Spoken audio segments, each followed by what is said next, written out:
2024. Madam Clerk, do we have a quorum? Yes, Mr. Chairman. Would you please call the roll? Present. Jones, Gray, Armstrong, Kelly, Sly. Present. Starr. Present. Harsh. Here. Mr. Chairman, you have a vote. Councilwoman House Jones is excused because she is out of town. Thank you. Okay. We have, we're going to hit the legislation first, and then we'll move on to the presentation as it pertains to the eclipse, and then a brief discussion about the cadet class. At this time, ordinance number 262-2024, as amended by Council Member Casey, an emergency ordinance authorizing the Director of Finance to establish a fund for use by the Division of Police to reimburse officers for certain expenditures. It was read for the first time March 4th, came into the first reading before City Council. Contents noted by the Director of Public Safety, contents noted by the Director of Finance. There's no legal objection by law. Councilman Casey called and said that he could not be here this morning, but the legislation, and it's very brief, so I'm going to read it for the members who are, for all members and for the viewing public. Whereas this ordinance constitutes an emergency measure providing for the usual daily operation of municipal government, a municipal department, now therefore be it ordained by the Council of the City of Cleveland. Section 1, that the Director of Finance is authorized and directed to establish a fund for the use by the Division of Police to reimburse officers for certain expenditures incurred in the performance of their duties, supporting community engagement under guidelines to be promulgated by the Director of Public Safety. The Director of Finance shall deposit $50,000 in said fund to be distributed evenly between each of the 5 police districts. So that's $10,000 per each district. Section 2, that this ordinance is hereby declared to be an emergency measure, provided it received the affirmative vote of 2/3 of all members elected to council. It shall take effect and be enforced immediately upon the passage approved by the mayor. Otherwise, it shall take an effect and be enforced from and after the earliest period allowed by law. Councilman Casey just talked about this. We all know in the districts that there are various venues, activities. I know in the 5th District, they have a Halloween party. They have a Christmas party for the kids. The Halloween party is usually a big thing. And what happens is that the commanders are scrambling, trying to get donations, trying to get money for their various events or their community engagement. And I know so often they have come to me to make a donation for their venues and events. Not only that, but we have their community relations meetings on a monthly basis, and they take place in each district? Yes. Okay. And they usually try to have refreshments at those gatherings as well. So in the discussions I've had with Councilman Casey, he thought by setting aside a fund for each district, and again, a fund that would be set up and regulated by the Director of Public Safety and the Chief, whereas the commander would have to be able to submit receipts for the items, so there is no question as pertains what it's being spent on. It's going to be, these funds are to be spent in correlation with their community engagement within the districts. So whether it be their neighborhood community relations meetings, whether it be their parties for the kids that they put on, other community engagements, as long as there is the safety director and the chief, that it's instructed upon the commander to maintain the receipts. Understood. Okay? So any members, my colleagues, any questions of my colleagues? This is something that we've kicked around for some time, and Councilman Casey decided to put the legislation in. So I would ask to the clerk that my name be added to it as well. Any other member that would like to be added? Councilman Slife, Councilman Starr. Yeah, question. You have a question, Councilman? Go ahead. So just for clarification, this $250,000, basically, if we have 5 different This is districts. 50,000. 50, so it's 50,000 for all 5? No, only for all 5 with 10 per district. So 10,000 per district, just want to Yeah. make clarification. Yeah. On that, and this is actually coming out of the budget already for public safety, through the chair? It would, according to, this directs Director of Finance shall deposit 50,000 in a fund to be distributed. The Director of Finance will identify the 50,000. And when will the director of finance be able to determine where they're pulling the 50,000 from? We'll find that out from him. We'll Okay. make that request of him. All right, and that probably is going to go at the finance committee? Yes. Come in Monday, right? Yes. Well, next Monday. Yeah, 'cause next. of the yeah, eclipse 'cause we're is not this doing- one. Okay. I just wanted to make sure I understood exactly the Right. breakdown of the 50,000, because Right. when you read it, I thought it was 50,000 per No. 5 districts. I was about to say, where we getting 250,000 at? Because, man, I could use some of that money, too, to do some different things. So I just wanted to make sure I just asked that question. And yes, you can add me to this Thank you. ordinance 262-2024. Okay. And again, from a historical perspective, so often council members have been asked to contribute, and after a while, there is a financial issue placed on members of city council that continue to be asked to contribute their personal funds for community events. And this way, we thought by having this, so at the 5th District, I know they have pizza at their monthly meeting. They have water. I don't even know if they have pop or not, but they have basic refreshments for the public that's coming in to meet with the officials of the district. And then again, as I indicated, the commanders, including the former, including Director Drummond, who used to be the commander of 5th, they always put on a great Halloween party out there, and Sammy Morris as well. And again, this would give the commanders a little bit of leeway where they could buy stuff, or they don't have to go out and beg in the community for donations. So, Director, do you have any comment? To the chair, thank you. Appreciate Council Member Casey' effort to get this ordinance on the books. Yeah. The district commanders are, I'm sure, and the Chief Todd, if you can speak for herself, is really appreciative.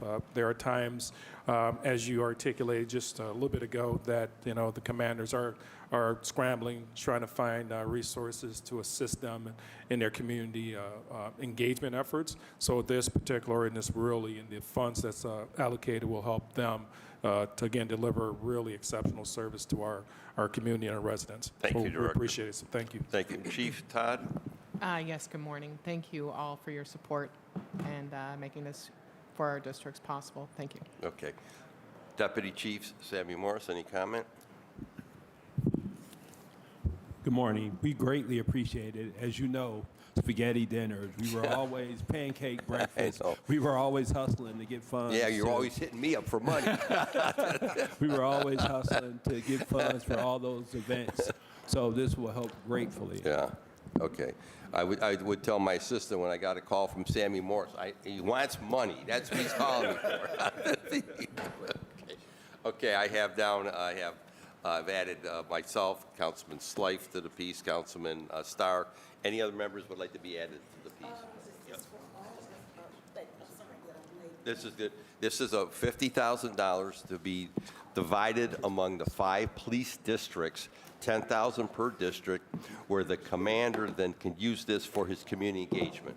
When they have an event, they buy pizza. For their Halloween parties, they can buy candy for the kids, all that stuff. Okay?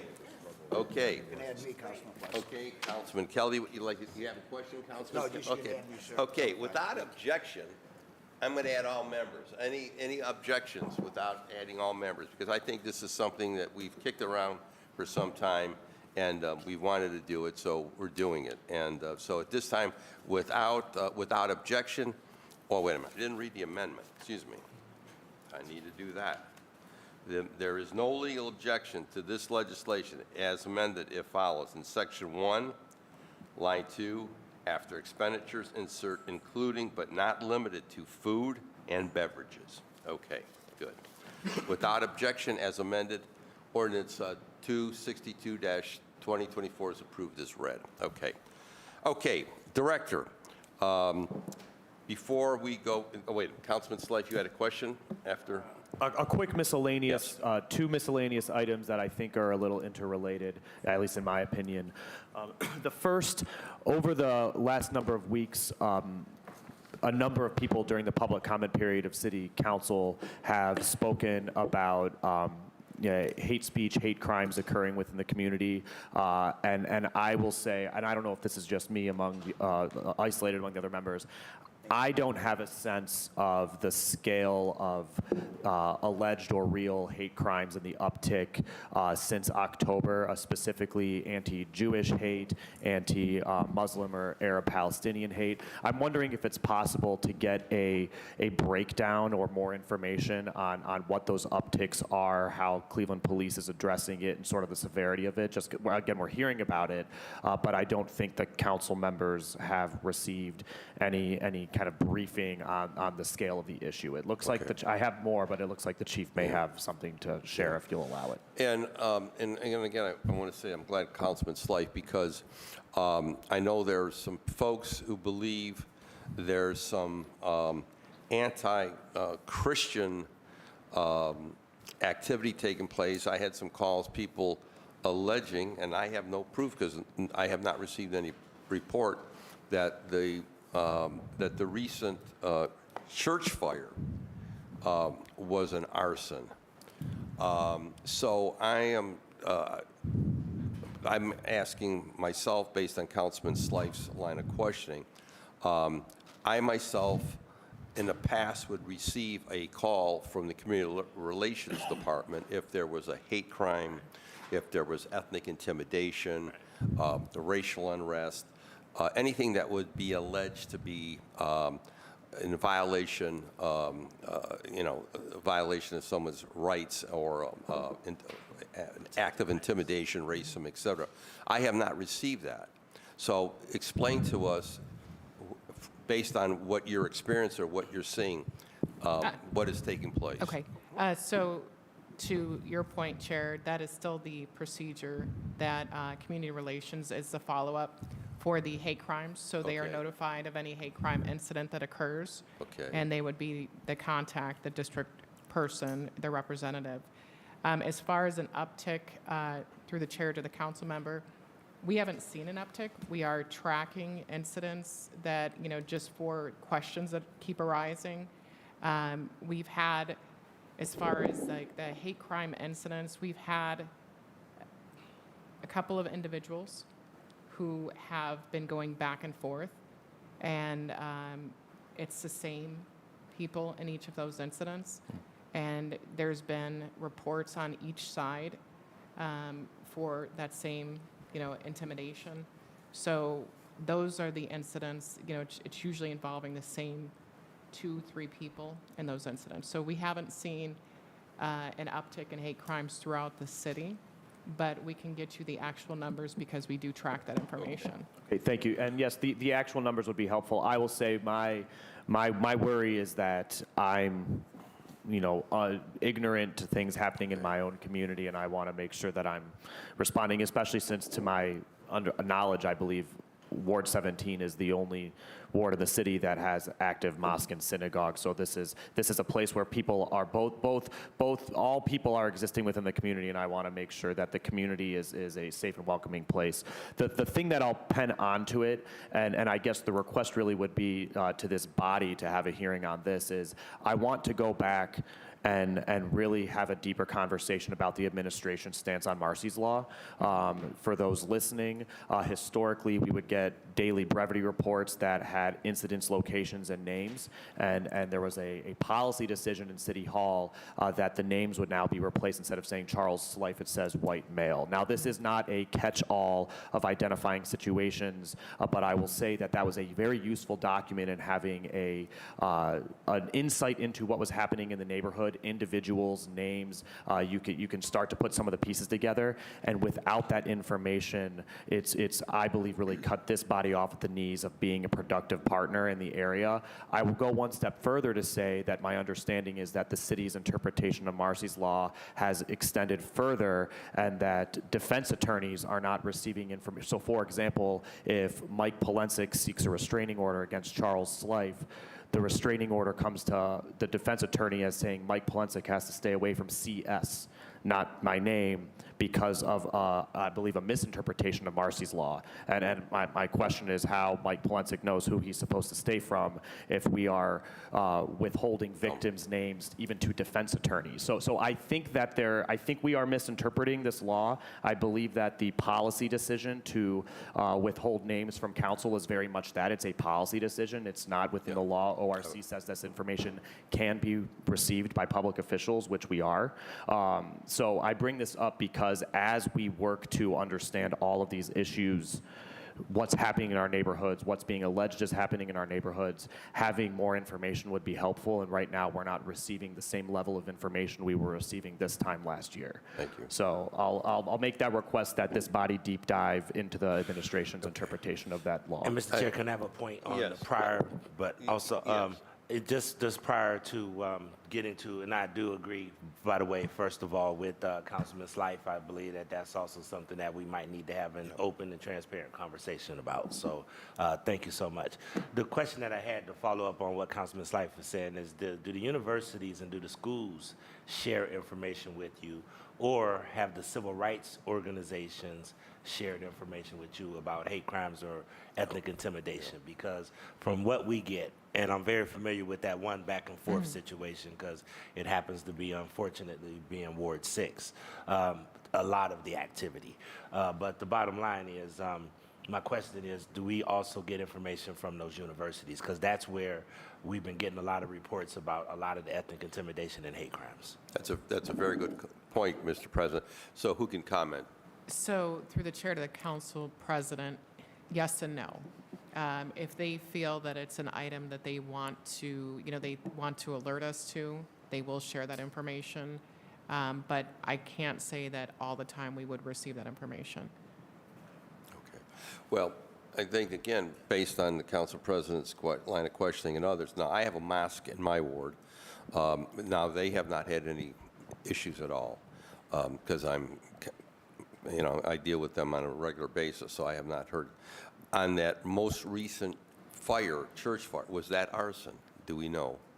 To the chair, to all the council members, we don't have any information indicated that it was arson. Okay. From my conversations with the fire chief. Okay, because that's something we need to be aware of. If there is any uptick, what you think to be of concerns or, again, ethnic or racial intimidation, any type of hate dialogue, because I'm assuming, and I'm not going to go into detail, and I don't expect you to, but I'm assuming through the Fusion Center, we are monitoring, right? To the We are- chair, that's, okay. to council members, that's correct. Okay. Everything's monitored. And if I can go back as well, relative to the topic that we're Right. talking about, as you're aware, we receive, being the Division of Police and also Public Safety, we receive all the information. As long as it's reported, we receive information relative to any type of hate crime that occurs within the confines Okay. of the city of Cleveland. And I can tell you from my years of sitting on as a chief and now as a public safety director, from last year to this year, we have not, again, I have not received information that there's an uptick in hate crime.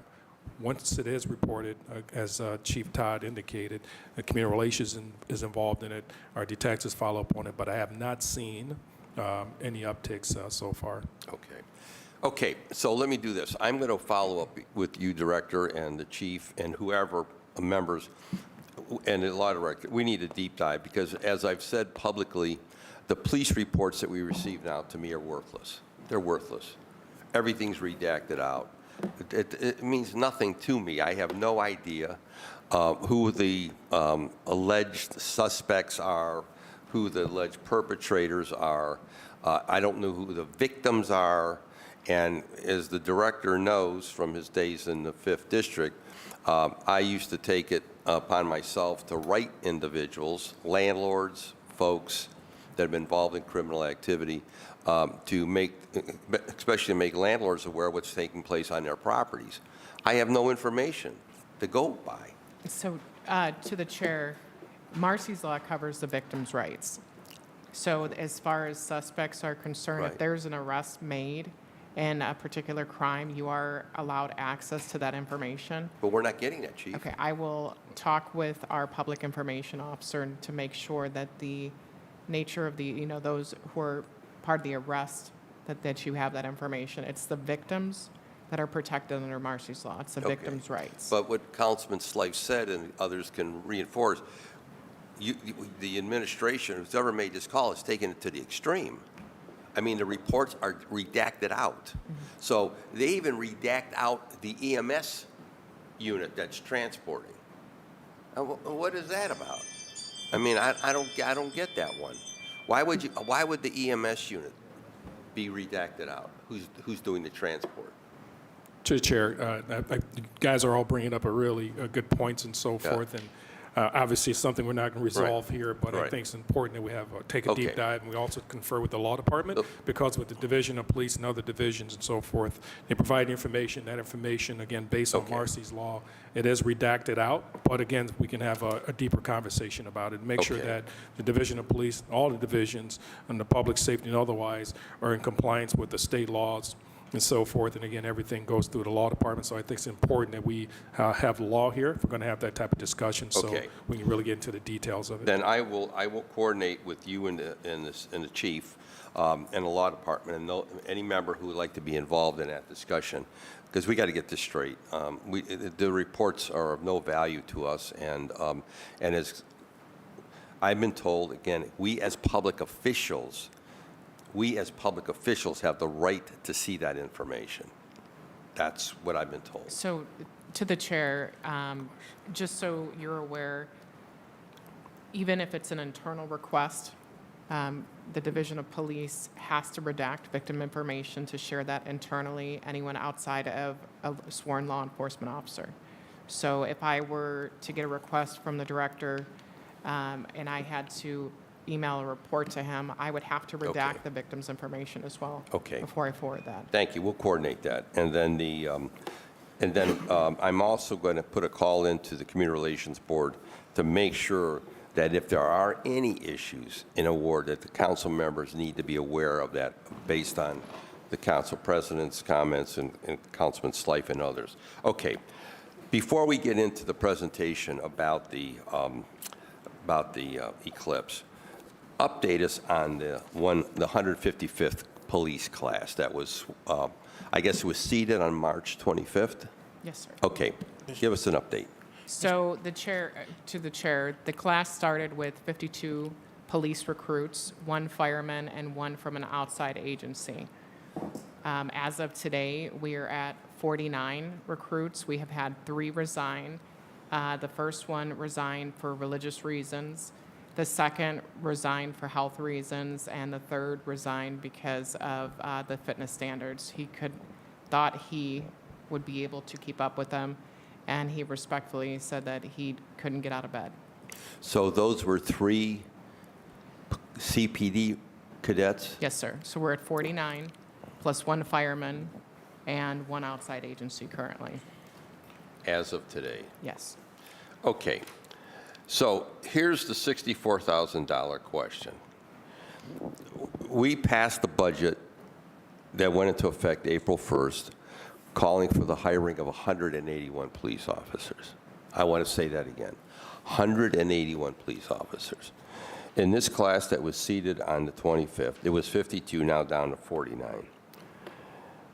The mayor indicated during the letter of transmittal at the table that 600 people had applied. If you were to put another class on tomorrow, how many more people could you put into the academy? So to the chair, right now, we had a hiring meeting yesterday with civil service to look Yeah. at the current applicants. And the applicants also are people who have not taken the test yet, that Okay. just showed an Yes. interest. And we're looking to process that to start a class later this year. But we had, Director, if I'm wrong, close to 600 between correct. the different quarters of last year Yeah. and the first quarter of this year that are at some level of interest. So it's to the point now where we have to look at how many have taken the test, pushing them to do that. Right. And to get them through the next process, which we're Okay. trying to expedite at this time. Okay, here's my concern and my fear, and based on officers who've called me, including people from the CPPA, that you've indicated at the table, there's approximately 200-plus officers right now who are eligible to retire, based on years of service and age. Based on the fact that there's 49, and how many have left since the first of the year? If you give me a minute, I can get you that number. Okay, I've been told it was 32. Yeah, it's, most of them are retirements. Okay. So at the end of the day, we're not even treading water here. And so the chances of hiring 181 police officers this year are a fallacy. It So- ain't going to happen. To the chair, we are going to do everything in our power. The biggest thing that we want is to make sure that the right message is out there. I think sometimes when you hear words of discouragement constantly about people are leaving, people are, Yeah. wanting to retire, resign, and it's not necessarily true. I think the messaging needs to change. And when we see classes of, this is the first one of 52, when we see that interest is renewed through the day, for members to come to the Division of Police, I think it's going to change the public perception, that they're going to see that, there is a big interest, and, maybe I should consider that. So it's, instead of talking about the negative portions, I think we need to be advertising more than anything else. This is a great job. Right. And we need to, tell people how great it is instead of the doom and gloom of it, to get that renewed interest. But, and I understand that, and it is, and that's why the council, and I want to say this, the council president and members of the body, and I talked to him, it was virtually daily during the lead up to the passage of the budget. It was our position, we were going to give you everything you asked for, whether it be equipment, the license plate readers, the flock cameras, the dash cams, up the age, the hiring bonus, the retention bonus. It was the council president's desire, through me as chair of the committee, that we were going to give you everything you wanted and then some. But I don't have to tell you our frustration level, because we're the ones at the neighborhood meetings, and we're hearing it about where's the traffic for. I've had 2 people hit on Waterloo Road in the last week. 2 people hit. One is a hit and run. Every meeting I go to, I hear about where's the traffic enforcement? Why no traffic enforcement? Where's the visibility? We're not seeing it, we're not hearing it, and we're not experiencing it. And so my fear is, come late summer, if this group that has the potential to leave, that we could be hovering around 1,000 police officers. Now, that's a scary proposition for me and my colleagues. To the chair, again, you're bringing up some points, but as Chief Todd indicated, and we're committed to getting as many recruits in as possible. You budgeted for 180, and that's our goal. 181. 181. Our goal, public safety, is in particular, Division of Police, is to get 181 recruits. That's our goal. We have started off with 52, we're down to 49, and unfortunately that happens when you look at across the nation and so forth. On average, folks drop out of academy classes. Not unique to here to the city of Cleveland. However, you're absolutely right. You guys have given us everything that we've asked for. The RISE initiative has really helped us, and it's evident in the 52 recruits that we seated just a week or so ago. So it is working. And it's more positive than negative, to Chief Todd's point again.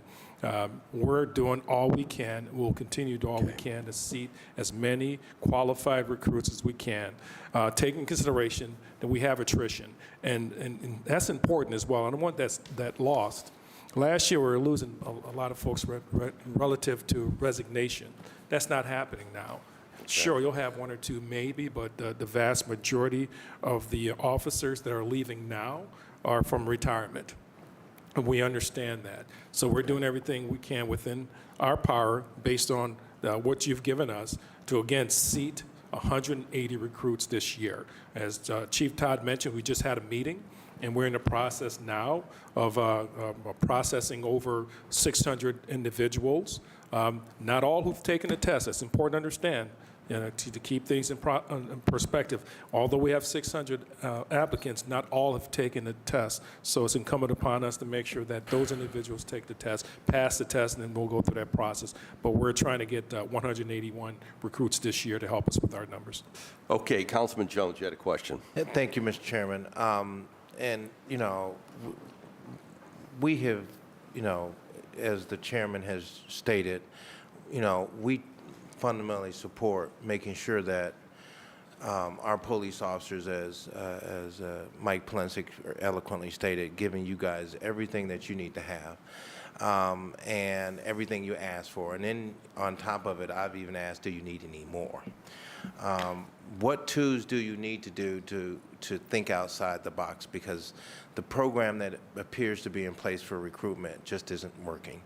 And this is going all the way back to the previous administration.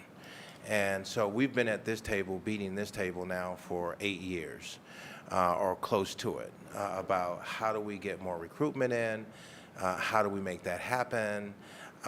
We were told by the previous safety director that he was going to hire an outside firm, that firm would be here at the table, that they would talk about how they're going to be doing recruitment, and that was over 2 years or so ago or better. And so we haven't heard anything about the recruitment process as it relates to the firm, the marketing firm, as it relates to where we are, what they're doing, what are the challenges, what are the impediments that are in play that's causing us to be here. It would be nice, Mr. Chairman, if we had human resources here also to explain to us, if we got 500 or 600 people that are signing up to be police officers, then what is the reasons why we're only getting 52 out of 600? Is it because, as an example, Mr. Chairman, and this is, well, let me just ask the question. Why is it that we have 600 people who are applying or 500 people applying? Why are we only getting 52 out of that? Can you explain that, Mr. Chairman, to the chair, Director? Through the chair to Councilman Jones, there are various reasons why individuals may drop out. Just because we have 600 individuals interested in becoming a police officer doesn't necessarily translate to 600 people taking the exam. That number dropped down. We're not quite sure we can get you those figures. Not all 600 will take the examination, and those that take the examination, not all of them will pass the examination. So those numbers are steadily dropping. And one must understand that some of the individuals who are taking examinations that may pass are not qualified to be police officers based on, again, various reasons. It could be felony convictions, serious felony convictions and otherwise. So the numbers continue to drop. So we've refined the process so we can explain exactly, to your point, to the chair, to Councilman Jones. We refined the process so we can deliver those answers, as Chief Todd kind of indicated when she was talking about we went from 52 now down to 49, and she told you the reasons why those individuals dropped out. We are in the process of refining so we can sit at the table and say, these are the reasons why 50 dropped out. These are the reasons why 10 dropped out, and so forth. So we have those numbers. But please don't equate 600 folks that are interested in being a police officer to 600 folks that are qualified to become police officers who have made it to the point where we go through the ones for 10s. The last one for 10s we did, that's after everyone finishes most of the process. We have to go through the process picking them, and then more people are lost for various reasons again, and then they still have to go through the psychological evaluation and the medical evaluation, and we still lose people based on that. That's why we can go from 600 folks who are interested to 52 being seated. And it's important to understand that we are doing things different. The last couple classes have been 15, 10, so contrast that to what we just seated on the 25th of 52. That is significant. So the Mayor's Rise Initiative, based on all the things that you've given us, have made a significant impact, in my opinion, significant impact for us to seat 52 recruits. We started with 52, so that's significant. So it is working. The recruitment through the Department of Public Safety recruitment team, I think, are doing a really good job to get out there and advertise. And we're going to work on, to your point, again, through the chair, to Councilman Jones, to get you an answer relative to the firm, the marketing firm, because that's important. That's not lost. We're still working on that, so we're still going to do that. And once we get them on board, I think our numbers will even go up even more. So again, I think things have helped with what you guys have done. The Mayor's Rise Initiative have really made a huge difference, and again, that's why we're able to seat 52 in the academy Councilman? class. Mr. Chairman, I yield to my distinguished colleague, Richard Starr. Thank you. And Chair, I just want to get a quick clarification. You had a point? Yes. Okay. We budgeted for how many officers? 181. Wait. Hire 181 new. Hire 181 officers. So my question on the point would be, we got to call a spade what it is. If we're budgeting for 181, even though I know we're making strides to get this class around 50 in, it's still not 181. Bottom line is, we can make the changes. We can harbor about what is going on. We could talk about violence, quote unquote, down. But the reality is, in our neighborhoods, we don't see that. If we have a budgeted for 181 officers, through the members of council, and since I've been on council, we've always had these numbers of how many officers we need to police our city, but we never get to that actual number each year for the last 2 years, now going on 3 years. Now, I know we got 50 into the class right now, but are we going to get to that 180? And that's where the frustration from the council to get an understanding, like, okay, we made some strides to do some things that got us some more, but how do we get to that 180? And I think that's the part that Councilman Joe Jones is speaking about. How do we get to this 180? Here's what, to the chair, through the chair, through Councilman Starr. Part of that process, as we've been talking about, is obviously having the applicants. Right now, we have applicants from the second quarter, third quarter, and the fourth quarter of last year, coupled with the first quarter of this year, which is close to 600 applicants. And again, applicants, these are folks that some have taken a test, some have not. So the personnel unit, the recruitment team, they're currently trying to get in touch with those folks to make sure that they take the examination. They pass it, then we'll go through that process. So right now, started with 52, and again, we're budgeted this year. Thank you, Council. We're budgeted this year for 181 recruits. That's what we're budgeted for. So far, of the 81 recruits you budgeted for, we've seated 52. We've seated 52. Our intention and our goal is to seat 180 recruits this year. So if we're able, through this process, to seat the next class, and we're going to seat another class. We're hoping to have another large class based on the numbers that we're seeing right now. So again, I can't give you numbers. I cannot give you numbers, but I can't give you numbers, Councilman, through this Council's chair too. I can't give you numbers. Councilman Jones still has the floor. Can I just Wait a minute. add one Yes, point to Chief. that? So another thing to the council members is to consider is with the changes that were made and with the, everything that we've been given through the RISE initiative and your approval, we also have members coming back. And I don't want that overlooked. So those members who left and went to other agencies we still have that interest that they're returning.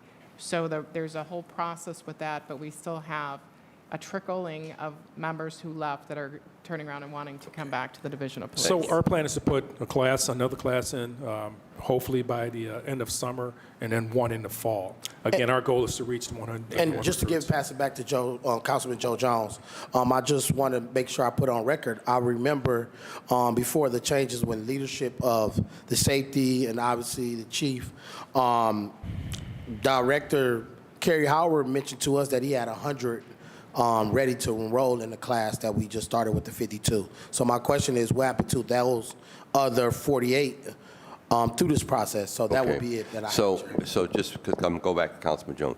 So is there a number out there of people, if you had a class, if you could put a class on tomorrow, is there a number of people that you could identify to put in there? So to the chair, we have 600 applicants. Right. That we are right now going to try to make sure that they're tested. Yeah. And they go through the entire process so that we can get them into the next class. Until Okay. we have that process completed, we can't give a solid number. Okay, thank you. Councilman Jones. Thank you, Mr. Chairman. Back to the organization that we have selected to assist in the whole process. What is the name of the organization? The marketing firm? To the chair, to Councilman Jones, I'm not quite sure which, you're talking about a marketing firm? To the chair, through the chair to Councilman Jones, it was, Little Jacket was the name of the marketing. Little Jacket. Little Jacket, yes. It's befitting. Mr. Chairman, let me just say this. I would like to see a real firm come into play. We've been here, what, a great bit of time talking about this same issue. I'm not sure if it's the firm or sure how we do business and how we got it shaped up, but I'd like to see some real movement. And my suggestion, Mr. Chairman, is Yes. to bring this firm in. Let's talk about, you know, what it is that they're doing, how they're doing what they're doing. How long is this contract with this firm, Mr. Chairman, to the safety director? Do you know? happen to Through the know? chair to Councilman, we don't have them under contract. We used them initially. The firm that hopefully we'll have will have to be selected through an RFP process. Mr. Chairman, I'd say, are we looking to do that, to get an outside firm that can go in and help us do recruitment? Director? To the chair, Councilman, that's Chief? correct, yes. So we are doing that? To the chair, to the Councilman, yes. Are we doing a search state or national? How does that work? We'll put the RFP out, and if there's national, it's an RFP, so it goes out to everyone. You're right. So I was under the impression, Mr. Chairman, that, you know, we had already done that and that this group was there and they were doing that. So I presume we just didn't do it yet, huh? To the chair, to the chair, to Councilman Jones, we're going to put an RFP out. Right. So the question was, Mr. Chairman, to the director, we hadn't put an RP out, or, you know, we haven't put a request out. To the chair, not to my knowledge. Right. So then, Mr. Chairman, we were led to believe through the previous safety director that, you know, they're getting this firm. This firm is going to be working with the police department to help with recruitment, and that they were going to be giving us a sterling, at this point, 2 years from now, we're supposed to be gotten caught up. So I don't know, Mr. Chairman, when are we looking to put this out? To the director, to the chief? To the chair, to Councilman Jones, I don't have a timeline for that, so I can't give you an answer right now. Right. So, Mr. Chairman, we need to have a firm date. Time is of essence. Okay. Citizens' safety is at issue here. We're losing police officers. We have been losing police officers. We're in the negative now from numbers that go all the way back to the previous administration, not being able to make it to the 1,600 mark. And, Mr. Chairman, we're at a space now with how many police officers do we have currently, Mr. Chairman, to the safety director? Director, chief? Through the chair to the council member, I believe it was 1151.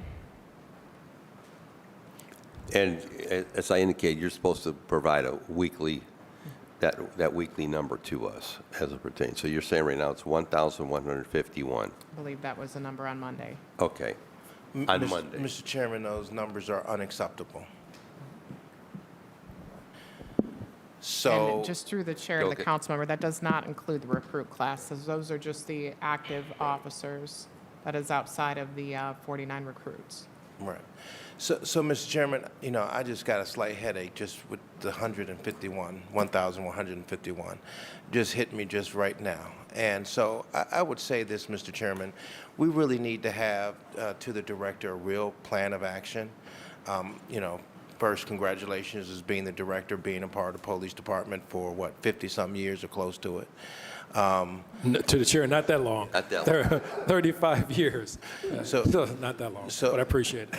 So it's, for me, sitting here, I don't know what we have to do. I don't know what needs to be done because I'm not over there. I don't understand how you do it, how you're working that process, but it needs to be one where I'm not saying that you're not making this a priority, but it feels like it's not a priority sitting over here.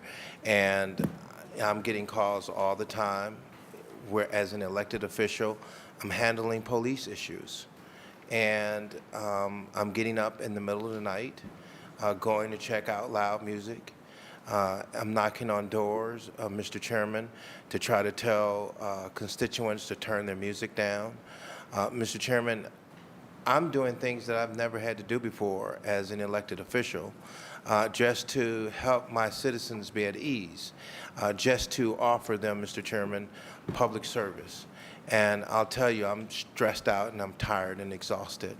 And we're paying money to the police department to provide that service for our citizens, and I'd like to see that. And I would like to see, I haven't felt a priority on this side of the table, the police department and the leadership here, to really, I don't see it in terms of really recruiting police officers. And it seems like we're going from bad to worse. We are losing now more than what we've ever done before. This is the lowest point, Mr. Chairman, to the safety directive I've seen our department.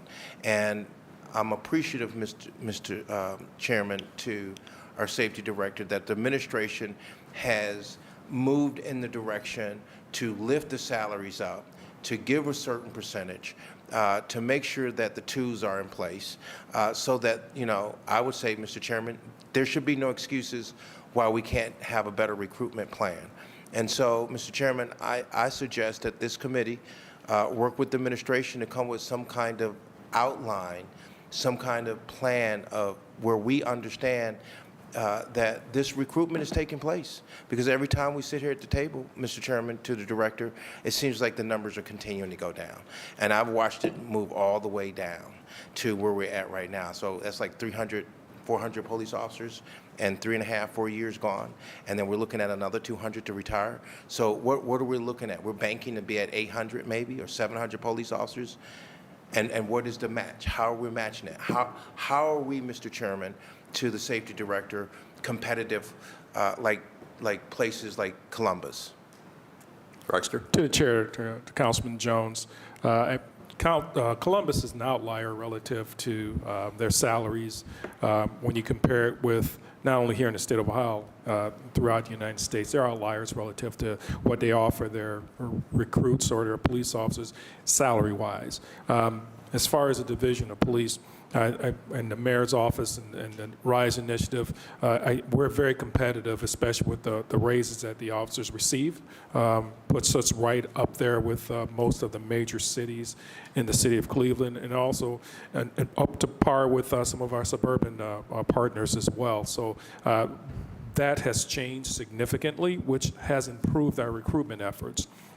Our numbers relative to, at least the Division of Police numbers relative to the budgeted numbers have gone down. There's no question about it. It's gone down over the years. Our population has gone down over the years relative to our overall budget number. This year, we're budgeted for 1,350 officers. With the recruit class, if they graduate to 49 now, that pushes up 1,200. And again, our effort, overall effort, is to make sure we put in 181 recruits that we're budgeted for. And if we can get over those numbers, we would do that as well. So things have changed. Our numbers relative to folks retiring, as far as resignation has slowed down significantly. Most of the officers that are currently leaving, Councilman, is through just retirement. I guess so we're what doing I'm- everything we can I to guess make what sure I'm we get- looking for, Mr. Chairman, to rescind my time, I heard that already. We've heard that song, right? That song has been dancing around now for a long time. But what I'm trying to get to is the meat and potatoes, right? So the question was, how are we lining up with Columbus? So now the issue would be, in my mind, if I'm on your side of the table right now, if I'm on your side of the table, then I want to be, Mr. Chairman, thank you. I want to be able to look at what is Columbus doing, and then can we get Columbus recruitment team? Can we learn from them? Can we learn from the best? Can we get their marketing firm? Who has the best marketing firm? Who has the best people that we can come in here, bring in here, and tell us, give us a breath of fresh ideas? Because right now, what we're doing, Mr. Chairman, on this side of the table is not working. And so what I'm suggesting, Mr. Chairman, is that we bring in some additional Army, Navy, Marines, some assistance to help us, because the issue, Mr. Chairman, to the director, I know you guys handle a lot of problems and issues ongoing, and every time I make a phone call to 621-1234, they're telling me that we're lucky to get we hope to have someone available to get out there to deal with the issue. So in the meantime, when they don't have someone, Mr. Chairman, out there to get to the issue, I'm thankful right now that I got a commander that will pick up the phone, because previously I didn't have that. They didn't pick the phone up. And so I'm appreciative of that, but I'm also understanding, Mr. Chairman, we don't have the manpower now. And so if we don't have the manpower now, and you're not telling me anything that's going to convince me and make me think that you're going to do anything different, then those numbers are going to continue, Mr. Chairman, to go down. Yeah. So I Okay. would like to see, Thank you. Mr. Chairman, a Yeah. plan put forth by our men and women, by the director, that gives us a timeline, that tells us about this recruitment, that spells it out, so that we can have something of substance. The issue of other cities losing police officers, and this is just the way it is, and it is what it is unacceptable. Okay. And so, Mr. Chairman, I don't go off of that philosophy and ideology. I'm a competitor by nature, and I believe that we should be a competitive police force. We should have the systems in place where we're recruiting, and if the systems that we got don't work, and in 6 months to a year it's still not working, and in another year and 2 years it's still not working, we're here on the 6th year right now, 7th year, and it's not working. And we're still losing police officers. We're still moving downward in the wrong direction. So, Mr. Chairman, with all due respect to the police command staff that's assembled here today, I would just like to see a plan as an elected official on behalf of the citizens I represent. Thank you, They Councilman. want to see, like you were stating earlier, traffic enforcement, police visibility, those kinds of things. So, Mr. Chairman, I would suggest that we put that plan together, and then I'm going to ask the question again. Do we have an idea when we're going to get Okay. that RFP out, and when we will have that new team in Okay. place? Councilman Jones is over his length of time, but let me say this because the council president is here.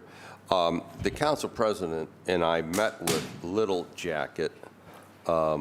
I can't even recall when we had that meeting, months ago, but we were under the impression that they were the marketing firm that was retained by the administration to put together a marketing plan. Now I'm hearing that that isn't the case, and you're going to go out for another marketing plan. Just briefly educate us. What's the deal with Little Jacket? So that wasn't an initiative of the Division of Police, so the director may have better Yeah, understanding of that. to the chair, that was not an initiative through the division. Chief Todd is absolutely right. That was initiated through the Department of Public Safety, which I'm trying to get a handle of myself. Little Jacket did provide some recommendations Yes. to the Department of Public Safety, which we're reviewing right now. There are certain stipulations, certain things we have to do. Part of it is based on cost and so forth. We have to put those out for an RFP. So, but they did do some work for us. They made some recommendations. We're evaluating that, but we may have to put it out for an RFP. So Little Jacket is no longer doing anything for us. At this particular point, that's correct. Okay. So, See, Mr. again, Chairman- well, wait a minute. But see, I think this is part of the confusion here, because, Council President, I don't know if you wish to comment on this as well. Pardon? Okay. Because we were given the impression this was the firm. And they were directed to come over and meet with us as a result of the safety director, because we were concerned, as Councilman Jones is concerned with the marketing recruitment. And that's what we were told. This is the company that's going to do it. Now we're hearing that they're not, that they're out, and you're going to go out for requests for proposals, or are you going to? To the chair, the councilman, I didn't say they were out. I said they had a proposal. Okay. They had a proposal that was on the table. We're evaluating that. Cost is a factor. Okay. We're going to be fiscally responsible. Cost is a factor. So we're taking that into consideration before we make any decisions. So at some point, I'm going to say right here, at some point, be prepared to come to us and explain to us what you're doing with marketing and recruitment. So, to the chair, can I just Yeah. add one item for that? I want all the council members to know that recruiting is a priority for the Division of Police. Okay. You know, that is our number one I'm glad priority. to hear We that. want to have more members. You know, we want to build the future for the Division of Police. Earlier in this class, as a reflection of it, they had the 3-day recruitment event. That was something the Division of Police has never done in the past. Right. So we are trying different initiatives to bring in the recruitment efforts. We're not going to make excuses for, you know, anything related to policing. We're going to do everything we can to build Okay. a better police department. Okay. I have Councilman Slife. Thank you. The police chief had noted that one of the recruits that resigned was for religious reasons. Yes. Are you able to share any details of what that is or what the cause for that was? Through the chair to the council member, I can talk to you offline. Okay. Well, I'm interested. I want to make sure that it's not our inability or unwillingness to No, sir. make a religious No, accommodation. I can share offline. with Okay. you. Okay, No. thank you. Thank you. Okay. Any other on this recruitment issue?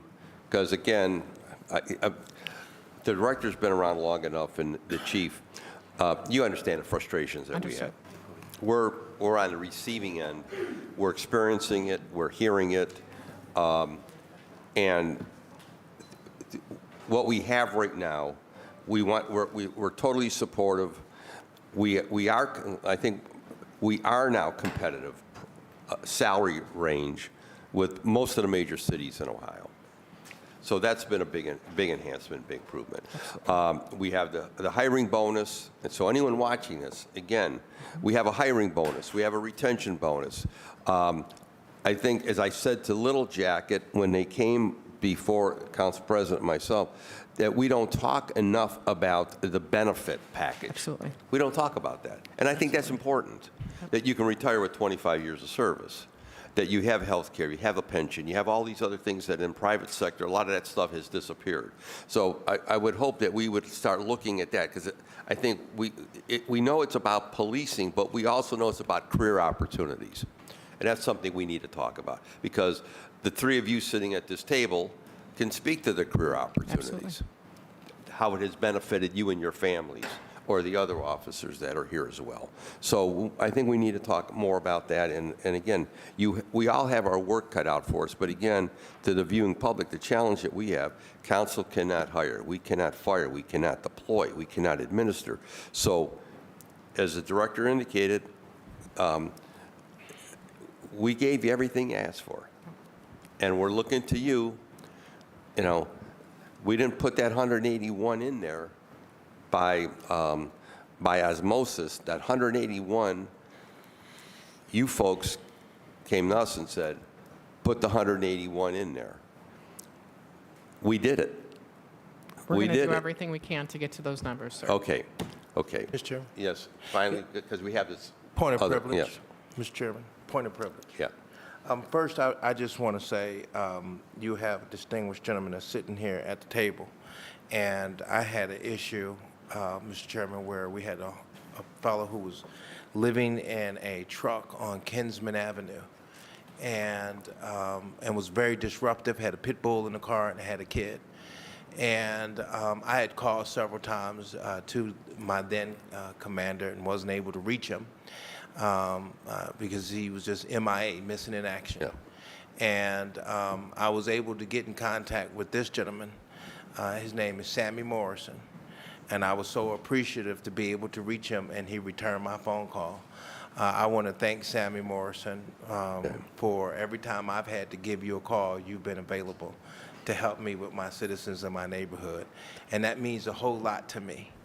And Mr. Chairman, I'd like to also state, too, that you look so young, and I hope it ain't true what I've been hearing about you might retire. and I hope you're not. I hope you stay on for another 30 years. And if you can't, I understand. But I just want to thank you for the work that you do for our citizens. Thank you. And have been doing before I got back onto the council and serving. Thank you, Mr. Thank you, Chairman. Point of privilege. Deputy Chief Sammy Morris is a proud resident of Ward 8, okay? All right. Right. Proud resident of Ward 8. So, okay, Councilman Kelly, you had a comment? Thank you. Through the chair to the group here, I want to give my appreciations from my ward. Some of them were going to come down here today. They couldn't make it. They're working, but they wanted me to ask a couple of things. We have the first district commander meeting coming up. They would like to know maybe if you could tip in. A lot of my female residents are very proud that you're a woman and you are chief of police there. They'd like to extol that to you. They'd like to meet the new safety director in my ward, and then in Councilwoman Spencer's ward. Last weekend we had some disruptiveness over there. A lot of shots have been fired between West Boulevard, between Detroit and Madison. We've been dealing with Commander or Captain Tucker, acting commander, and kudos to him because my commanders I call when the rooster crows or when it's midnight hour. They have my number and I have theirs, and they're always responsive. They always pick up the phone, so I appreciate that. But we need that in the neighborhood to make it. We've had some discussions in my ward about safety, and we all have our bookends, what we want for the city to be prosperous, but safety is always above everything, no matter what, whether it's CMSD, whether it's here.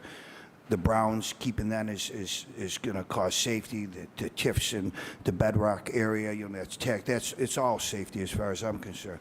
Right now, with a lot of the shots fired and with their terminology, my ward residents are giving me a lean and mean police force.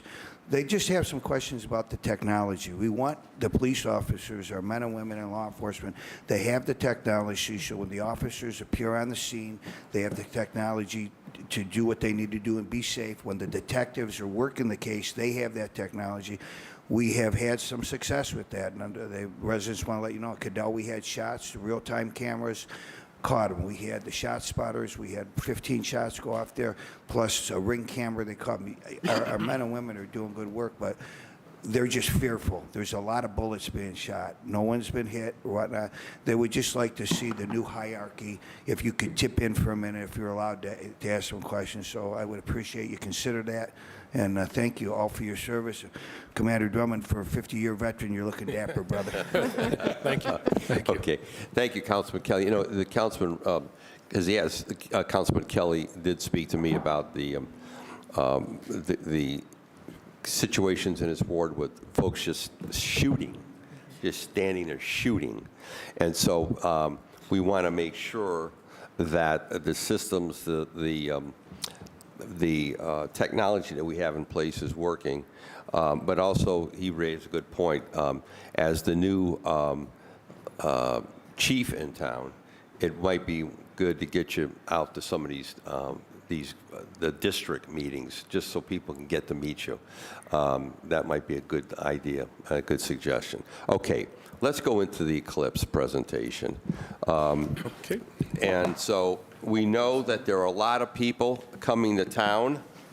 I stopped in a store yesterday, and I could not believe that the shelves were empty. I shouldn't say empty, but there was all these items missing.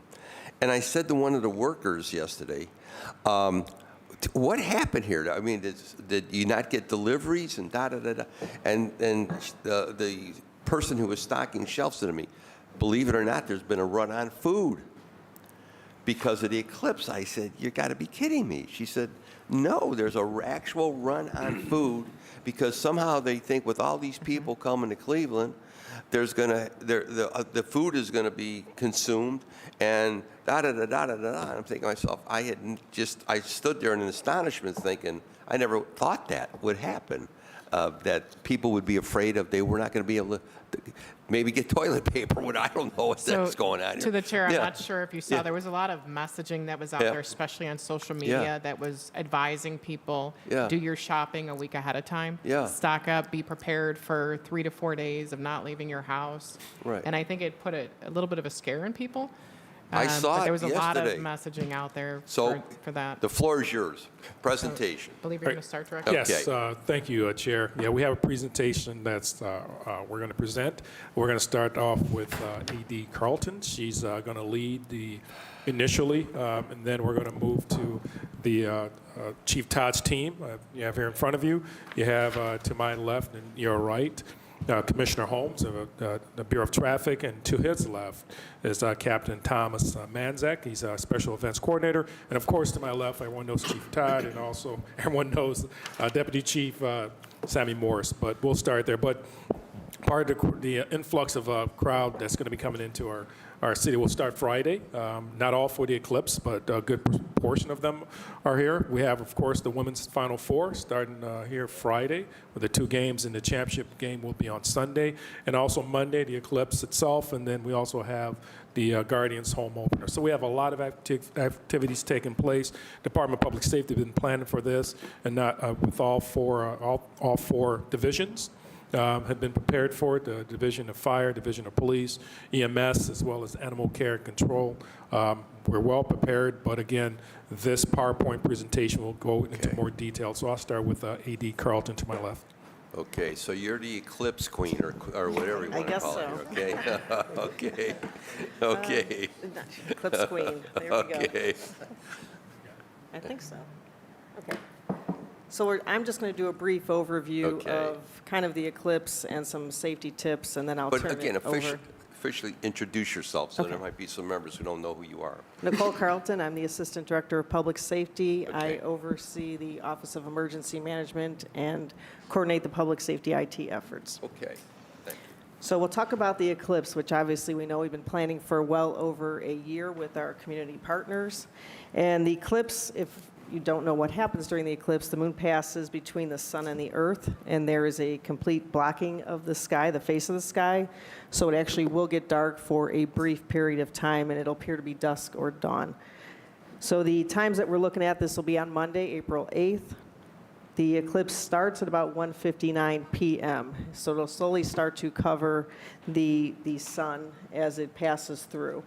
This is when it's not safe to look into. We'll go over the glasses a little bit later.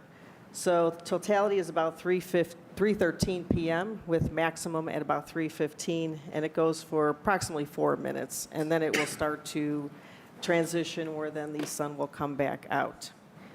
We have been planning this for public safety for, like I said, well over a year. We have our internal partners, whether it be Public Works, Public Safety, Public Health, and also our external partners across the city and county. We have the County Office of Emergency Management, hospitals, we work with FBI and RTA as well. So we look at the impacts, and I know it's kind of small for some folks to read. We do know that the city buildings will be closed. Now, We do it, by the way, it is on the power, it is on your laptop, so please, if it's there as well. Okay, go ahead. and the city buildings will be closed, City Hall, we look at taxation building, but the individuals who work in those, there is an all-hands-on-deck approach. So we want to make sure that individuals that are available can help out where needed, so we do have a safe and successful event for the city. 311 will be available. They will be working to answer calls and questions. Muni Lot and Willard lots will open at 5 a.m. And Commissioner Johnson wanted me to let you know that they will be honoring employees' key cards to get in case you are coming into work. The Department of Public Works, there will be no waste pickup that day. It'll be delayed a day. The staff will actually be working, so they will be on site helping with the high traffic areas to ensure that the waste is picked up and there's no waste being all over the ground. Cuyahoga County buildings are closed. So just touch on Willard Park Garage again. Okay. Willard and the Muni Lot, they will be opening at 5 a.m. Okay. And that is so visitors can come in and park. And so Willard will be open the whole day? Yes, Okay. yes. And that's Commissioner Johnson. I just talked to her this morning to verify that Okay. information. The Cleveland Municipal School District, and we think most, I don't know if any school districts are open, They did close, and the reason for that is we didn't want the buses to be stuck in traffic right when the kids are getting out of schools, when the eclipse would actually happen.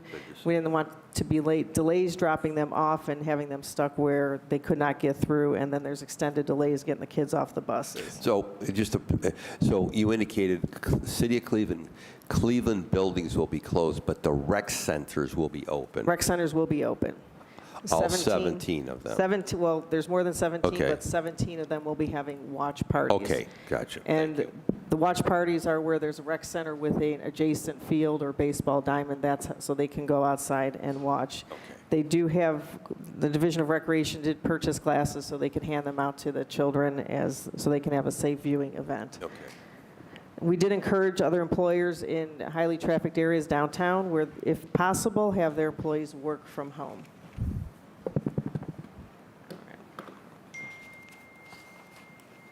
There are a lot of Eclipse events, and if you have nothing to do and you want to go somewhere besides these events, if you go on the Destination Cleveland's website, and that's for not just this weekend coming up, but any weekend you want to look if there's something to do in Cleveland, go to their website. There are dozens and dozens of local events throughout the city of Cleveland in every single neighborhood. I believe Councilman Harsh has a solar eclipse event over there at Little Park. But the big ones that we are looking at, and where there's going to be large numbers of individuals, we look at the Great Lakes Science Center. They're doing a total eclipse festival with NASA Village, and there's going to be approximately up to 24,000 individuals down there in that area. I do believe it's a mainly free event for people to come and participate in that. The Rock and Roll Hall of Fame, they're having a Solar Fest. We're looking at about 1,500 people in that area. Total on the Oval, which is around the Natural History Museum and the University Circle community, we're looking at up to 10,000 in that area. Edgewater Park, up to about 15,000. And the Guardians home opener, they're playing the White Sox. They are opening the stadium a little bit early, about 2 p.m., and first pitch is about 5:10. And like I Okay. said, for the viewing public, if they want to look at any events that are local around the area, to go to the Destination Cleveland website, visit your local recreation center if you want to, or obviously, because it's up in the sky, you can just view it from your own backyard. So the opening day is on Monday? It is on Monday, Okay. yes. And what time does the opening game start? 5:10 is first pitch. Gates Gates open open. at 2. Starts at 5:10. Okay. Now, you mentioned Edgewater Park. Now, I'm surprised because I don't see Wildwood, Euclid Beach, Villa Angela on here, so I'm expecting there would be a big crowd there as well. So what's been the discussions with Metro Parks? I can go over, Captain Manzak, when they get to their presentation, they'll okay, go good. over a little bit more detail. Okay, This is good. just a Thank you. broad brush of the Okay, events. keep going. But we do know. Thanks. So we're looking at safety during the event, and maybe this is where it comes with the food Yeah. and stores being sold out. Yeah. So people should be prepared, and we're looking at people who are traveling and coming in from out of town. There's going to be delays. I mean, that's the bottom line. There's going to be delays in traffic on Monday. So if you're traveling, we want you to fuel in your car so your car doesn't run out of gas, causing further backup in the roadways. And we look at food and water for the day. Make sure that if you are traveling to come downtown or going to a park, that you take enough so you have enough food for the day, and especially medications. If you have chronic disease, that you bring that with you. Because if something happens, it's not going to be a quick 5-minute ride back to your house. It may take, up to an hour or longer to get back. But we're looking at individuals who are traveling, coming downtown, going to other parks and across town, that they have stuff that they need. The EV vehicles, make sure that they are charged before you hit the road. We don't want delays in traffic, and I know traffic, Commissioner Holmes will get into that in a little bit. We don't want people running out of gas or their cars running out of the electric charge, where then they are basically blocking the roadways and we can't move them. Also look at the bandwidth and the cellular network. We did have some issues during the Cavs parade that obviously caused some issues with cellular devices being able to be used. So whenever possible, if you can be on a Wi-Fi network, turn that on.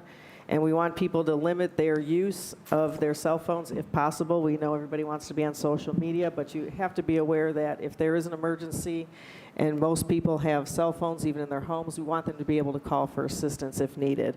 So where you can be on Wi-Fi, please use Wi-Fi.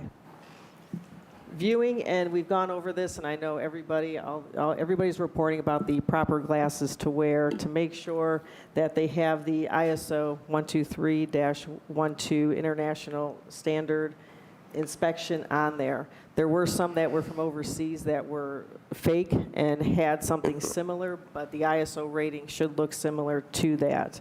And every pair of glasses has the proper way to view and follow those instructions on your glass. Now, I noticed that here at Cleveland City Hall in the library, they were giving out the glasses. Is that the case with all libraries across the city? I do believe all libraries were providing glasses. I don't know if they still have them. Okay. I just want to make sure, so where people can check where they get those, because that's a very valid point. On that, the question was posed to me. I can't even begin to answer because I don't think. Are dogs don't look up at the sun? Yes, I mean, we haven't heard that pets are going to be staring up at the sun. So we don't have to worry about the dogs. Okay. I've had a couple of those calls. What about my dog? Okay. Dogs are smarter than that. Yeah. Okay, so dogs are safe at this point. Okay. If you're concerned, keep them inside. Keep them during the inside. time. There you go. Keep them inside, right. It is unsafe to look directly up into the Okay. sun as this is happening. If you're doing it through your camera, there can be issues with your phone cameras, so they recommend not taking pictures of it. And there's other optical devices that for people try to use binoculars and everything else. Do not do that because you can cause damage to your eye.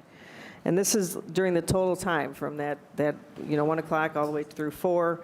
And make sure that you're not looking up. There's plenty of devices out there and glasses that you can get it. When you have your glasses, inspect them to make sure they're not scratched or damaged. If they are, throw them out. And the other concern is there's going to be a lot of glasses post the solar eclipse event. There are drop-off boxes, and we'll get that posted on the city's website because there's eclipses happening throughout the world, and I know people are collecting them to send to those other locations after they get used. Okay. You can go to the next slide. The other preparation, we got information from the Coast Guard because we're all thinking about vehicular traffic, but we know there's going to be boats and probably excess boats on the water and the lakefront. So there's going to be congestion. The Coast Guard has already warned of congestion, and that anybody's on the waterways, the Coast Guard's recommending for the mariners that they have adequate lighting so when it does get totally dark and to stay informed of weather forecasts. Do we know what the weather forecast is for Monday? They're saying cloudy, Cloudy. possible rain. But, they'll know. We Okay. work with the Weather Service. Okay. Probably on Friday, we should have a little bit better understanding what it will be. Okay.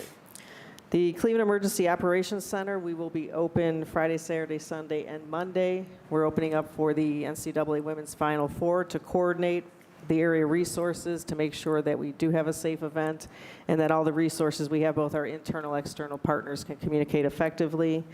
And I've listed them up there. I'm not going to describe each one, but that's kind of where we gather everybody to make sure that we can coordinate our efforts for public safety as well as the other departments within the city. Okay. And I will turn it over to Captain Manzak and Commissioner Holmes.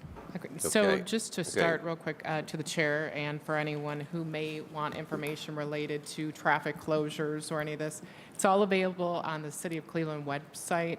So if you go to clevelandohio.gov, there is a page dedicated to the solar eclipse that includes the traffic closures as well. So if anyone needs the information afterwards, please go to the city's website. Are there any major streets closed?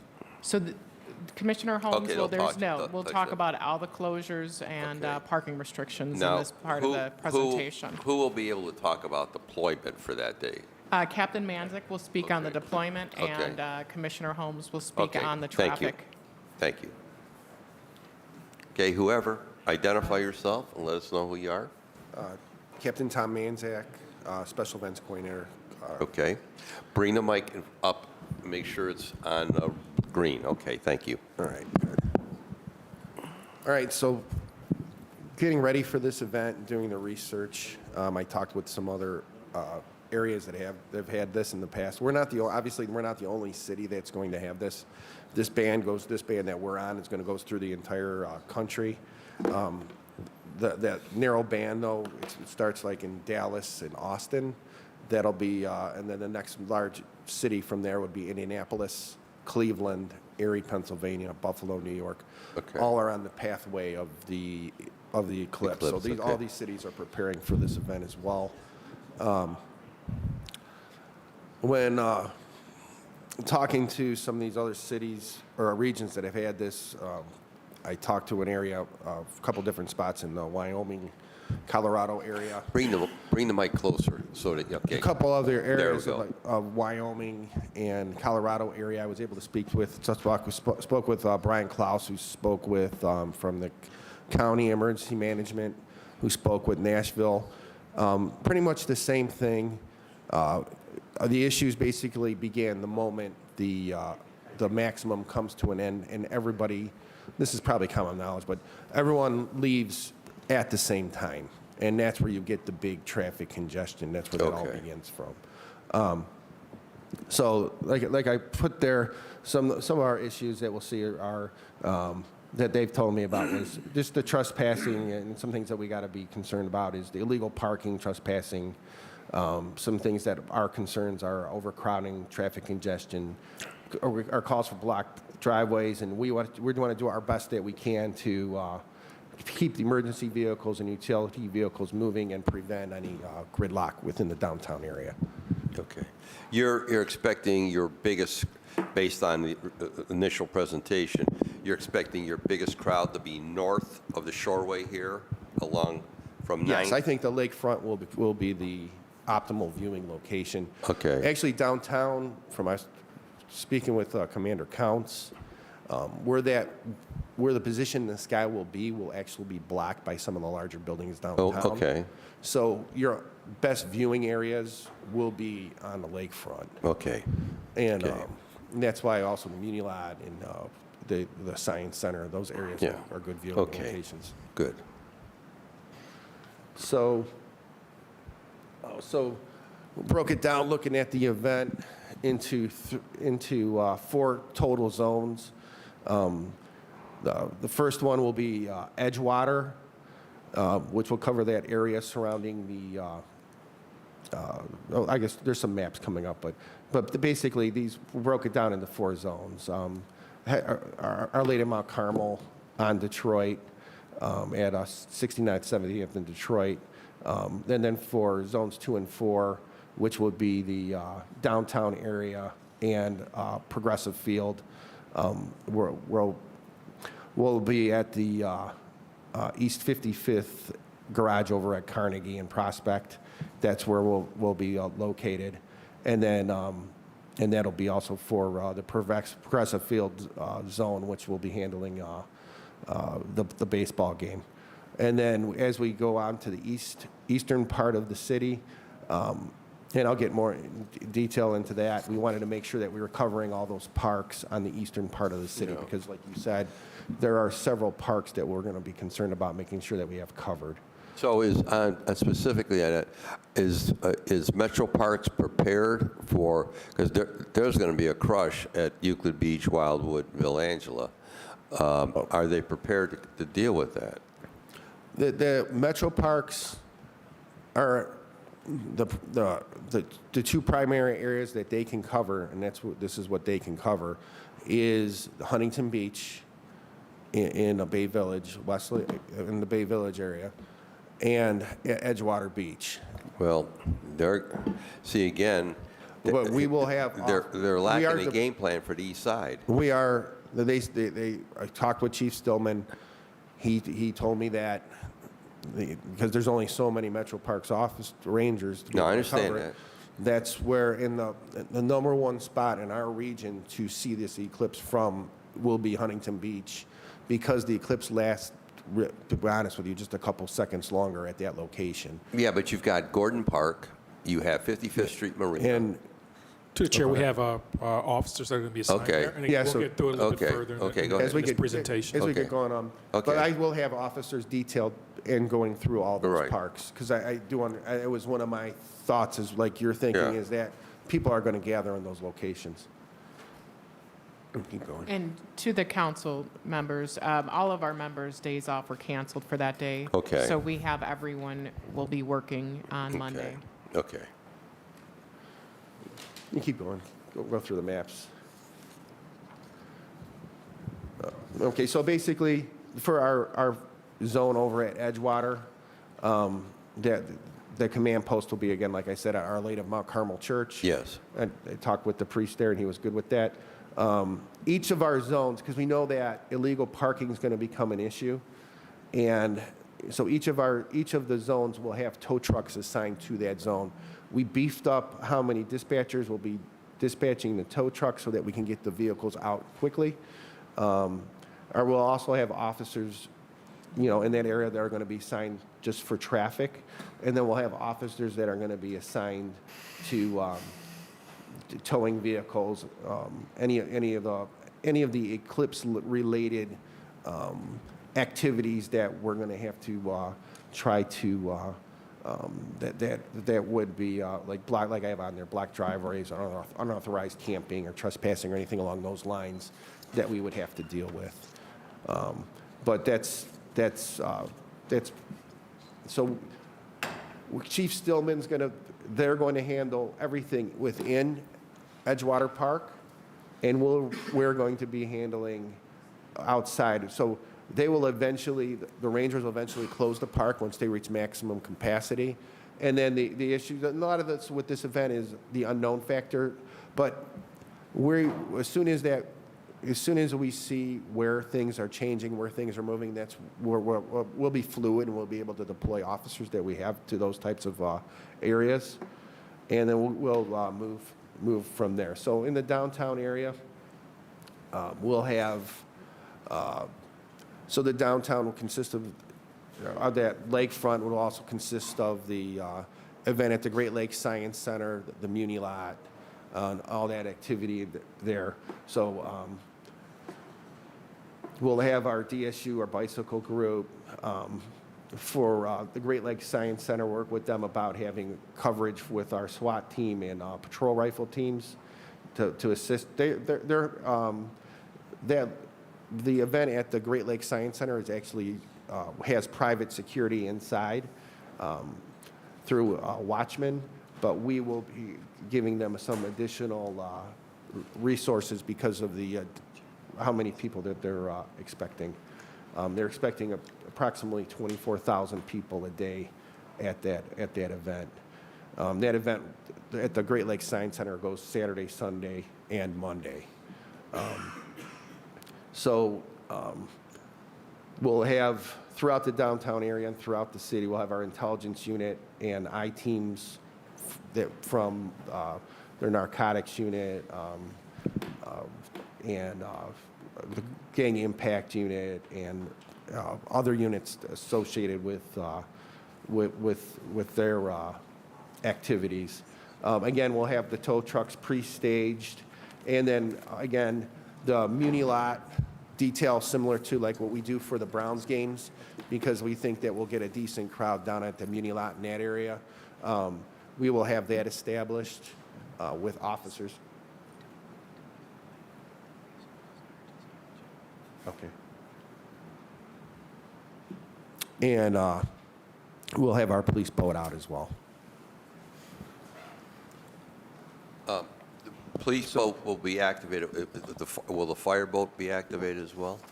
To the chair, the fireboat is already in the water, and it will be activated for Monday. Okay. Yes. Do you have any signs where you can put, I'm sorry, thank you. Do you have any signs where a chair to Captain Manzak? Yes. Where you can put out 4 cars to say no parking due to, you might get towed, because, that's going to be a deterrent for financial for a financial, Yes. Yes. They we're- have that. that signing's gonna be Commissioner out. Holmes Right, will well, get you know into what I'm the trying to parking say. Yeah, areas. we're- Because that's part of the Commissioner presentation. Holmes Yeah. will go through the areas with the no parking. right, because nowadays people don't have that type of money. Right. We're talking about $100, $200, $300, and people are not gonna have that type of money to get their cars out of the impound. So please try to put that out there so we can prevent people having a financial crisis after this event, which is supposed to be a glorious, where it's supposed to be a happy, fun time, and then they get hit with a $300 toll bill on top of it, and then it's going to cause a train reaction to council, to the police safety as well. Thank you. Good No, point. I agree, but at the same time, what we're trying to prevent is that gridlock and the extra cars that could be parked could be contributing, and that's the area of concern. How that, Yeah. how that works, so we just Okay. try to prevent That's them good. to having a Good point. crisis. Good point. Okay, continue. Okay, so going into Zone 3 is what you discussed, and that's, we want to make sure that we have officers from the 5th District that are assigned to this detail, that will be patrolling Kirtland Park, Gordon Park, the 55th Marina. Right. All like you spoke to, because my concern was that the metro parks would not have enough rangers because of the demand that's being asked of them for Edgewater Yeah. and Huntington Beach.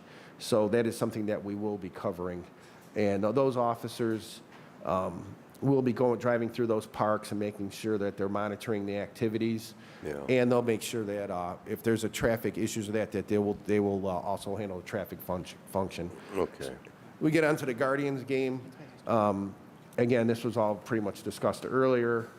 We will have our normal deployment as we normally do for an opening day. Nothing changes there.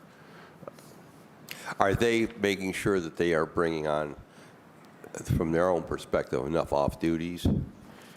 Yes, and then what we also are providing them, since we canceled V-Days, we are providing them with officers Okay. as well for the To inside. the chair, to clarify that, as stated, we did cancel days for all Yeah. officers, so Okay. make sure they have sufficient amount of officers. We have a detail at the park to make sure that Okay. they're secure. Thank you. So outer perimeter, inner perimeter will be covered like normal for Guardians opening day. Then there's the total on the Oval event. The University Circle PD, I spoke with them, K Western Reserve Police Department.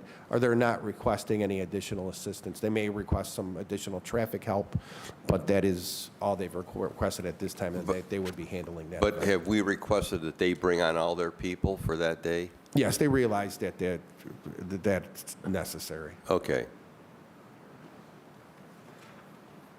So a lot of the pre-event planning, we obviously, as we always do, we work with the Fusion Center and the FBI. We'll have intelligence teams out, and the Real-Time Crime Center will help us both ways when it's monitoring those cameras and also monitoring the cameras for traffic congestion for us so that we can be fluid in deploying our officers to the areas that are needed.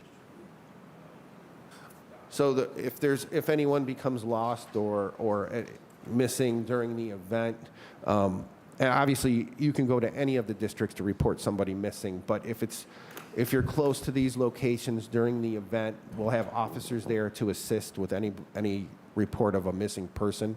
Again, this at our command posts at Our Lady of Mount Carmel Church, at 6928 Detroit, at Tower City in the Cold Deployment Room, and at the 5th District Police Station for Zone 3.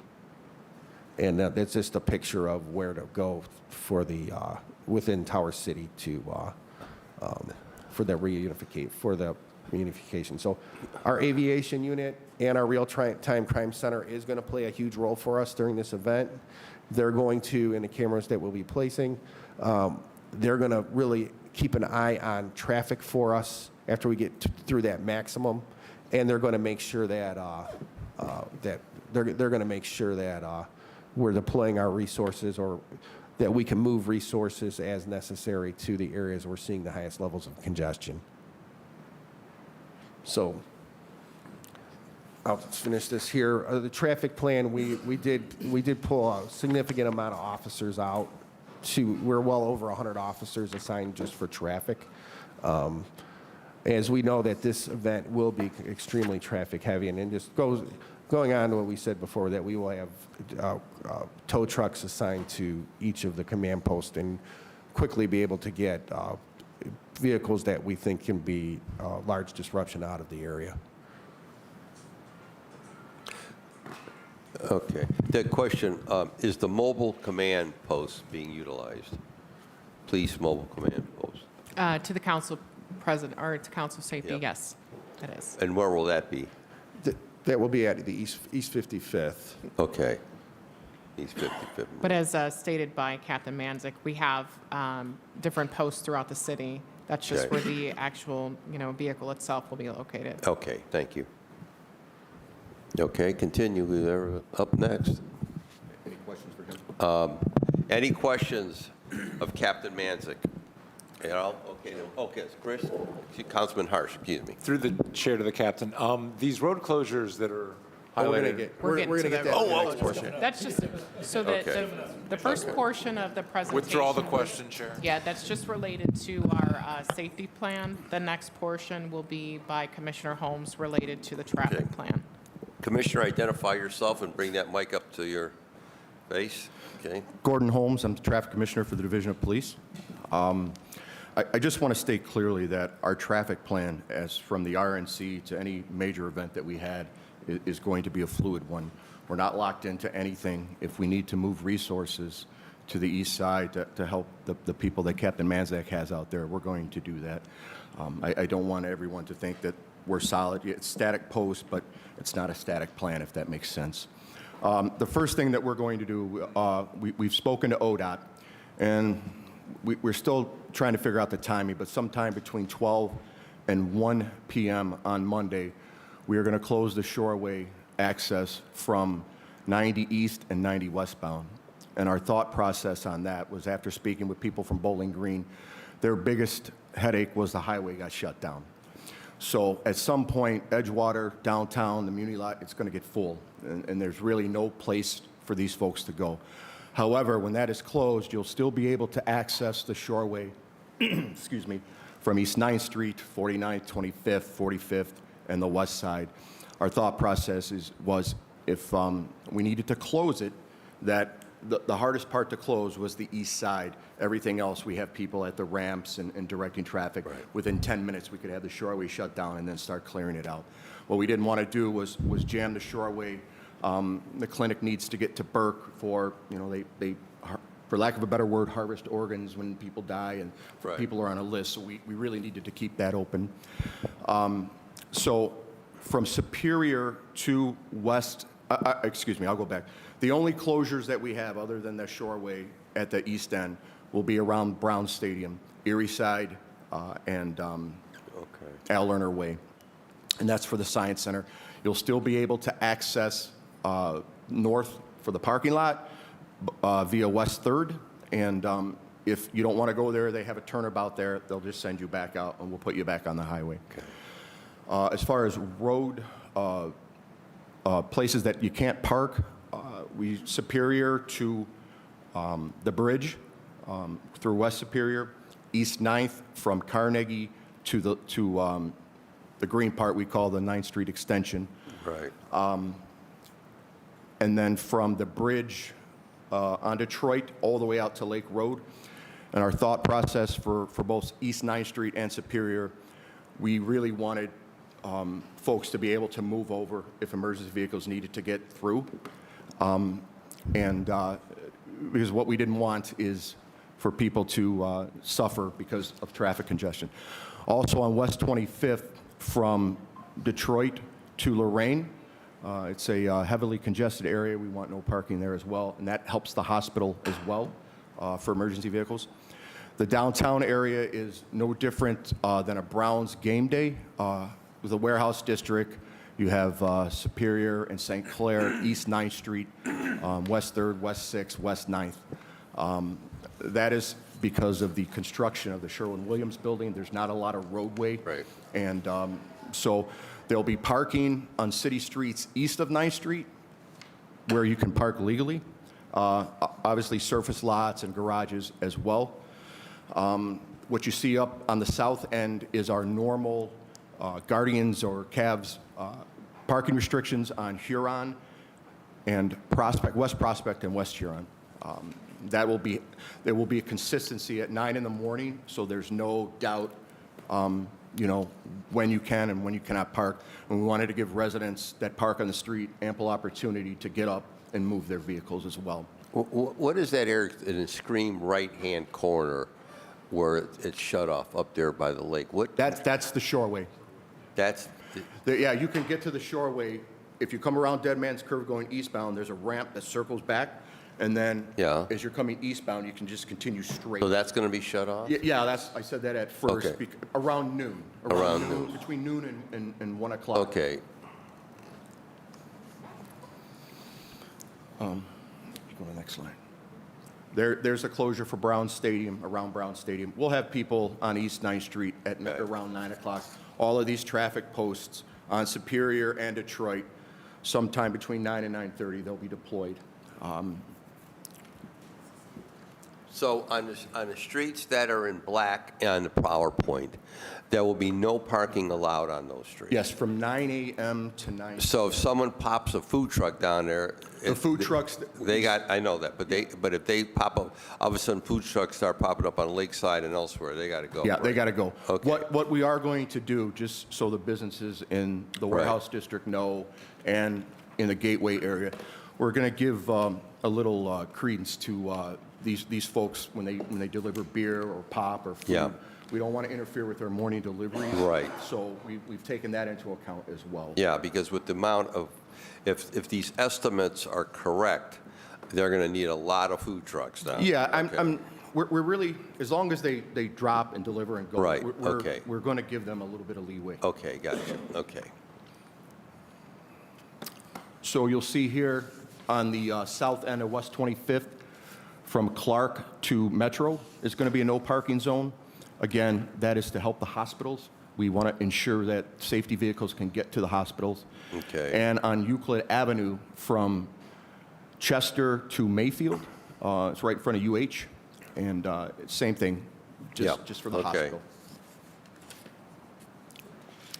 And again, this isn't a static, we're locked into this. I'm going to have a traffic supervisor in the east zone, a traffic supervisor in the downtown zone, and a traffic supervisor on the west zone. If the east zone tells us that they need help directing traffic out there, we're going to move resources. I want to say we have 9 or 12 tow trucks, and I want to stress that we don't want to tow anyone's vehicle. We're going to give people, again, 9 o'clock in the morning. I think that's a reasonable time to get up and move. But that's the last thing we really want to do is to go into the neighborhoods and tow people. We realize, money's tight, and so. Now, what? Yeah, okay, to answer the councilwoman's question, Mr. Chairman, Commissioner Mavek, in all the areas that are black, he's going to post no parking signs from 9 to 9. Make sure they're big. Yes. And well colored. They're orange. I don't know much. Okay. Well, what colors you can be. They're usually posted Thursday or Friday. Okay. So they'll go up well in advance of the Yes. event? Yes. Okay, Yes. in the blacked out areas? In the blacked out areas. And also you're notifying, obviously, media, the local media? Yeah, we had the press conference last week. I'm aware of that. And we encourage people to go to the City of Cleveland's website. Yes. Everything's listed online. Okay. And, Because I think it's obviously today's world, especially with older folks, they watch TV. And so it's important to make sure it's on TV. you Yes, I know, did. And on Channel 20, I hope. Yes, I did a interview with the chief's permission with Channel Okay. 5 Okay. the other day, and I'm doing one with Spectrum News Good. tomorrow. Good. And our public information officer will also make sure that that goes out for all the Okay. road closures Good. and parking restrictions. Thank you. Okay, keep going.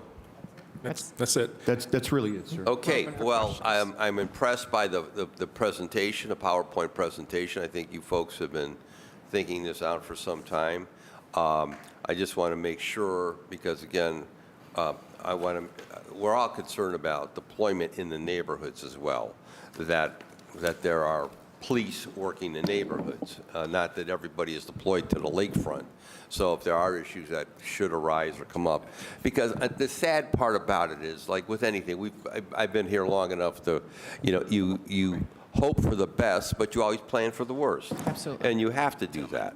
So there's, we're all hoping that the 99.9% of the people who are coming into town, both visitors and those of us who are homegrown, are going to be, supportive and engaged and enjoying. But we all know, unfortunately, we have some characters that regardless of what it is, they might look upon this as an opportunity to commit whatever.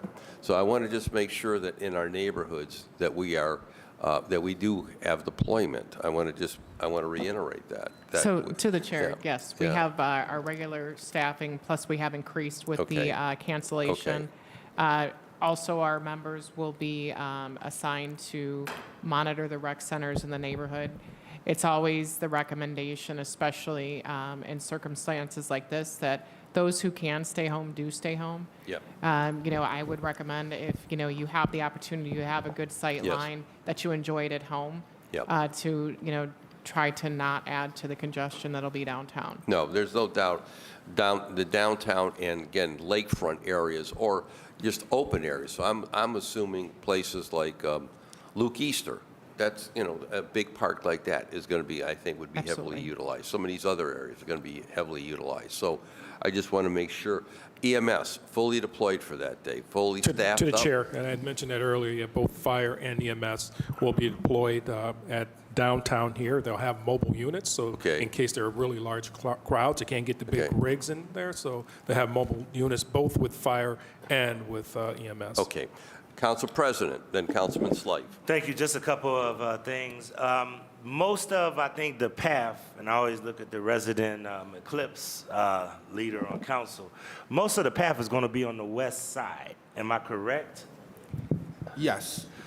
So I anticipate that most of the people will probably be trying to get as close to, if I'm anticipating, downtown west as much as possible. That's Okay. what we anticipate, but you're still, the band goes right through our area, so anywhere in this region, you're going to see. Yeah, so I'm assuming the east side lakefront East side lakefront may is going to be be the same heavily way. utilized. Yeah, that's why, I mean, I'm more concerned about like, okay, we know that where can we anticipate the masses to be? The reason why is because I'm always concerned about evacuation. I'm always concerned about making sure that we can tell people alternative routes to leave out because we know that if something happens to one of the bridges, we're in tough shape in this city. I know that just by common sense. So are we looking, or how can we make sure we educate folks on evacuation routes? If something does happen, these are the ways that we suggest that you take. All of those different kind of things so that we can help our community plan, because a lot of people are not just coming downtown or going to public parks. There's also a lot of people that are going to make events at their homes and other things. And if something happens, we need to be in a position where we can articulate where people should go and how they should be doing. To the chairman, to the council president, we've worked with Robert Knopf in identifying construction areas within the city. That kind of plays into what I'm about to say. We've limited almost to nothing any open road construction within the city, any construction that leads to the entrance of a highway. What we thought was if something catastrophic happened, we needed to get people. So we have every intersection from 26th and Superior all the way out to Lake Road, staffed. So if something happened to a bridge, we could lock it down, force people on the shoreway, or kick people west on the west side of the city. Same thing with the east side, with what we have deployed there, we can get people to the highway pretty quickly.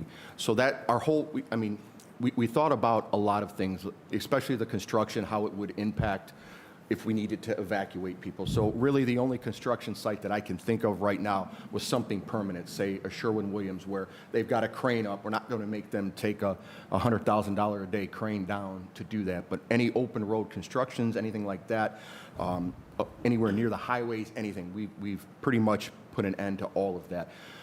The only thing that we couldn't do was prevent state from, ODOT from issuing a permit for heavy vehicles, because they have some have 365-day-a-year vehicle on state routes that you can transport heavy material. We couldn't do that.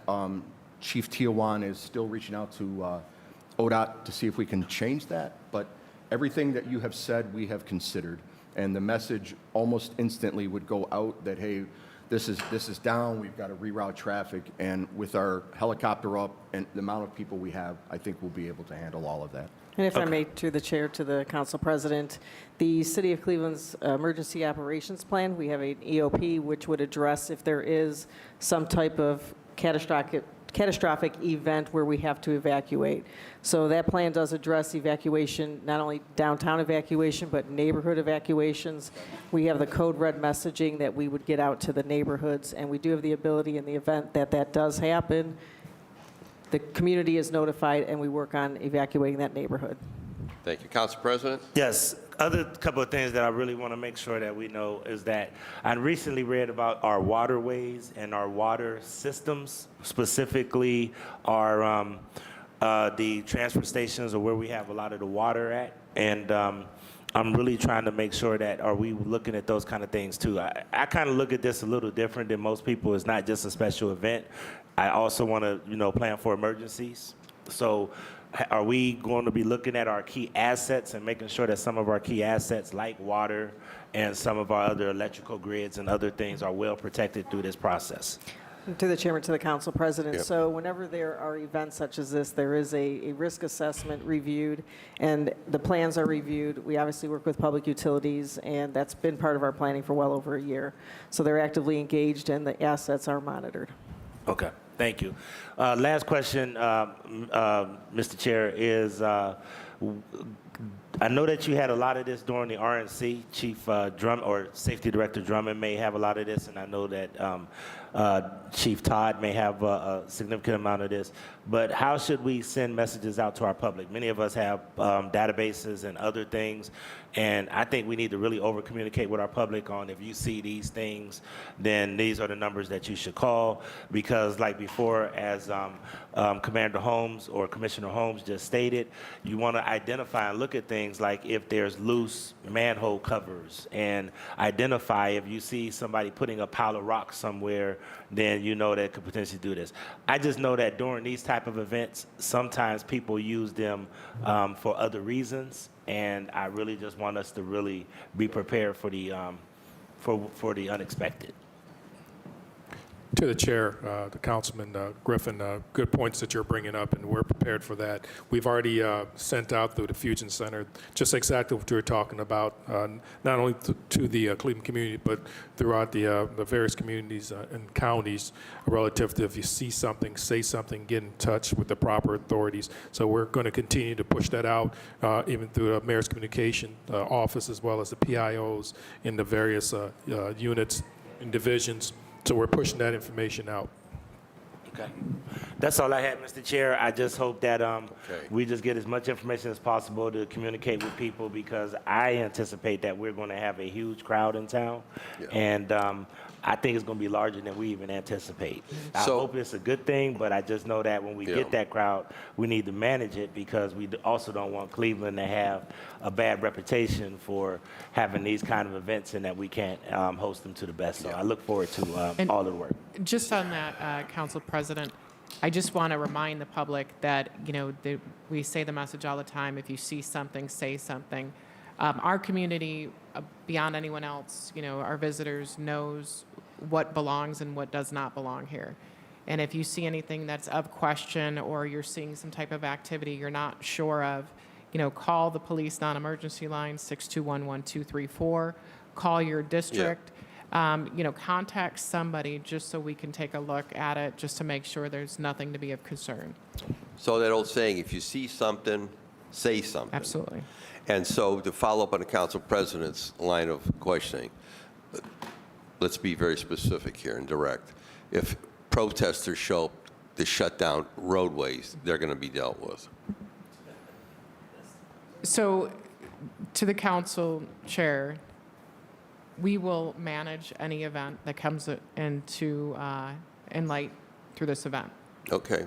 So I can't tell you what action would be taken. No. Each circumstance is dealt with, as a unique circumstance. So, but we will be out there and we'll But- address anything that comes about. But as we know, there'll be a lot of people coming into Absolutely. Cleveland to enjoy this event and all the other events that are taking place. And whether it be the council president or all of us share his concerns, we want to make sure that someone or group does not wish to disrupt that. Absolutely. That's Okay. our primary focus is Okay. to make sure everyone has a good time safely. That's correct. Thank you.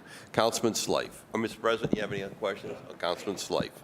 Thank you. So it was mentioned in the presentation that there are public-private events around the city at 17 different rec centers.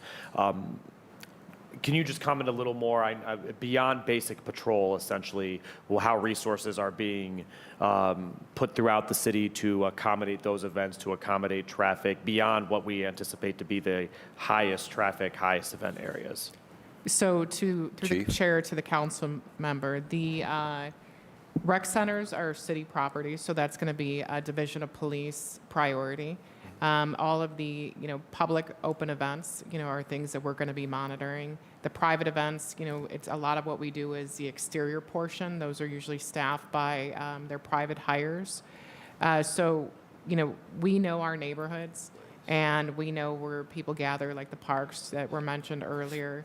And it is our, duty that we're going to make sure that we have members out there patrolling. It's the afternoon.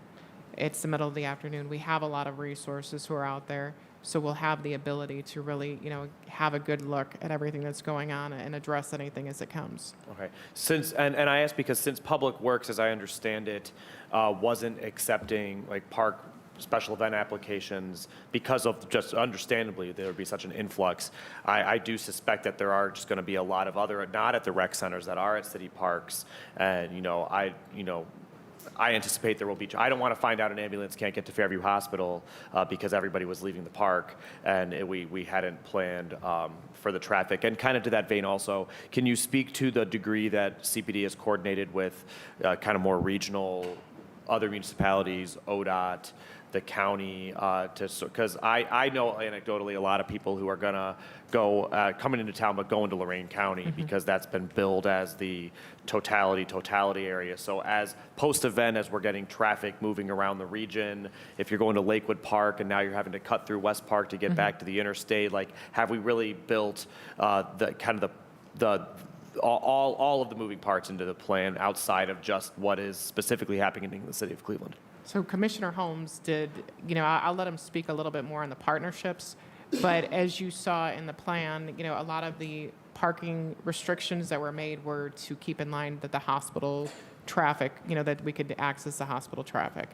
But he can speak a little bit more about the partnerships, but everything they do, he does an excellent job of preparing for these events. So just on that note, like during the RNC, then I think it was Deputy Chief Tomba was the point person. Who's the point person for this? So there's 2 points to this. There is the events, which is the deployment of our personnel, which will go through Deputy Chief Morris and Captain Manzik. And there's also the traffic portion, which goes through Deputy Chief Morris and Commissioner Holmes. Okay. To the chair, from the emergency management standpoint, we've had meetings, as AD Carlton mentioned several times. We've been planning for this over a year that include all of our partners, ODOT, State Highway Patrol, and others, the county.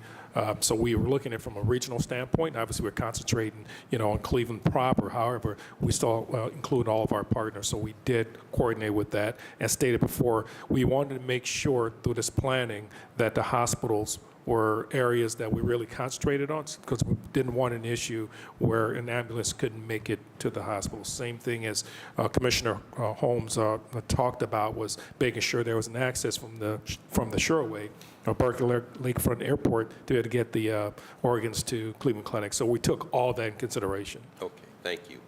Who wants to continue? Yes. So, Councilman, through the chair, we've reached out to University Circle Police. We've reached out to the Cleveland Clinic Police.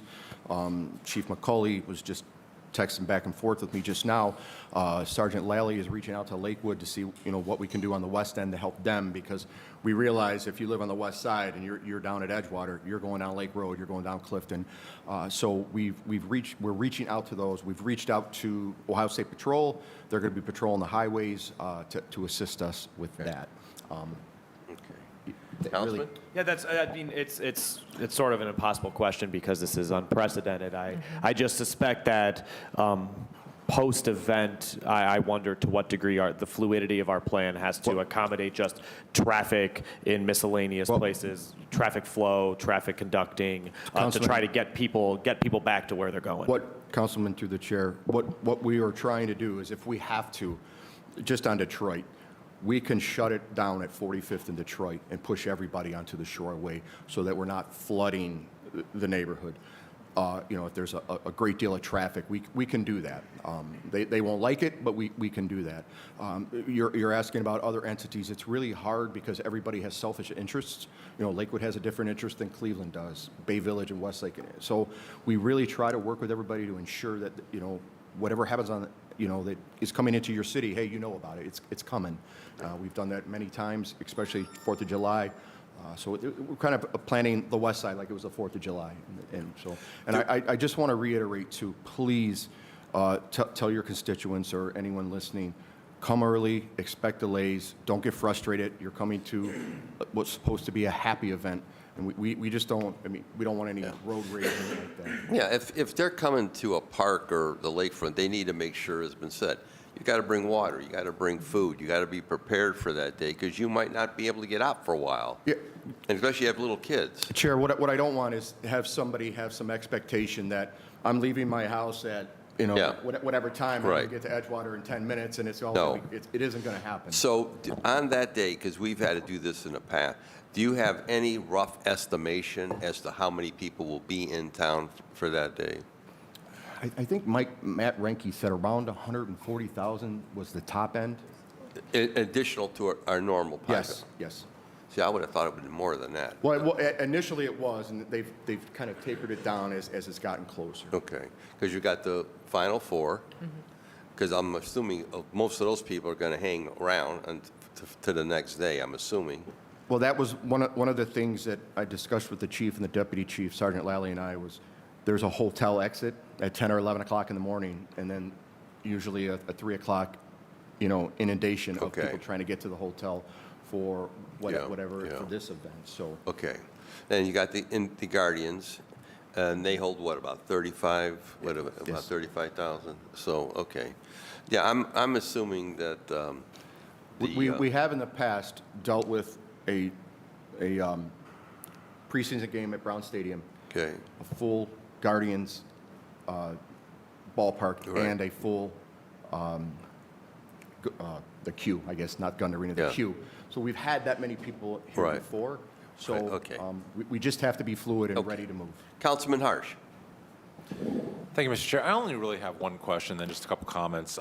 But through the chair, to the director or the chief, regarding the road closures down by the stadium and science center, those are only planned for Monday, starting around noon.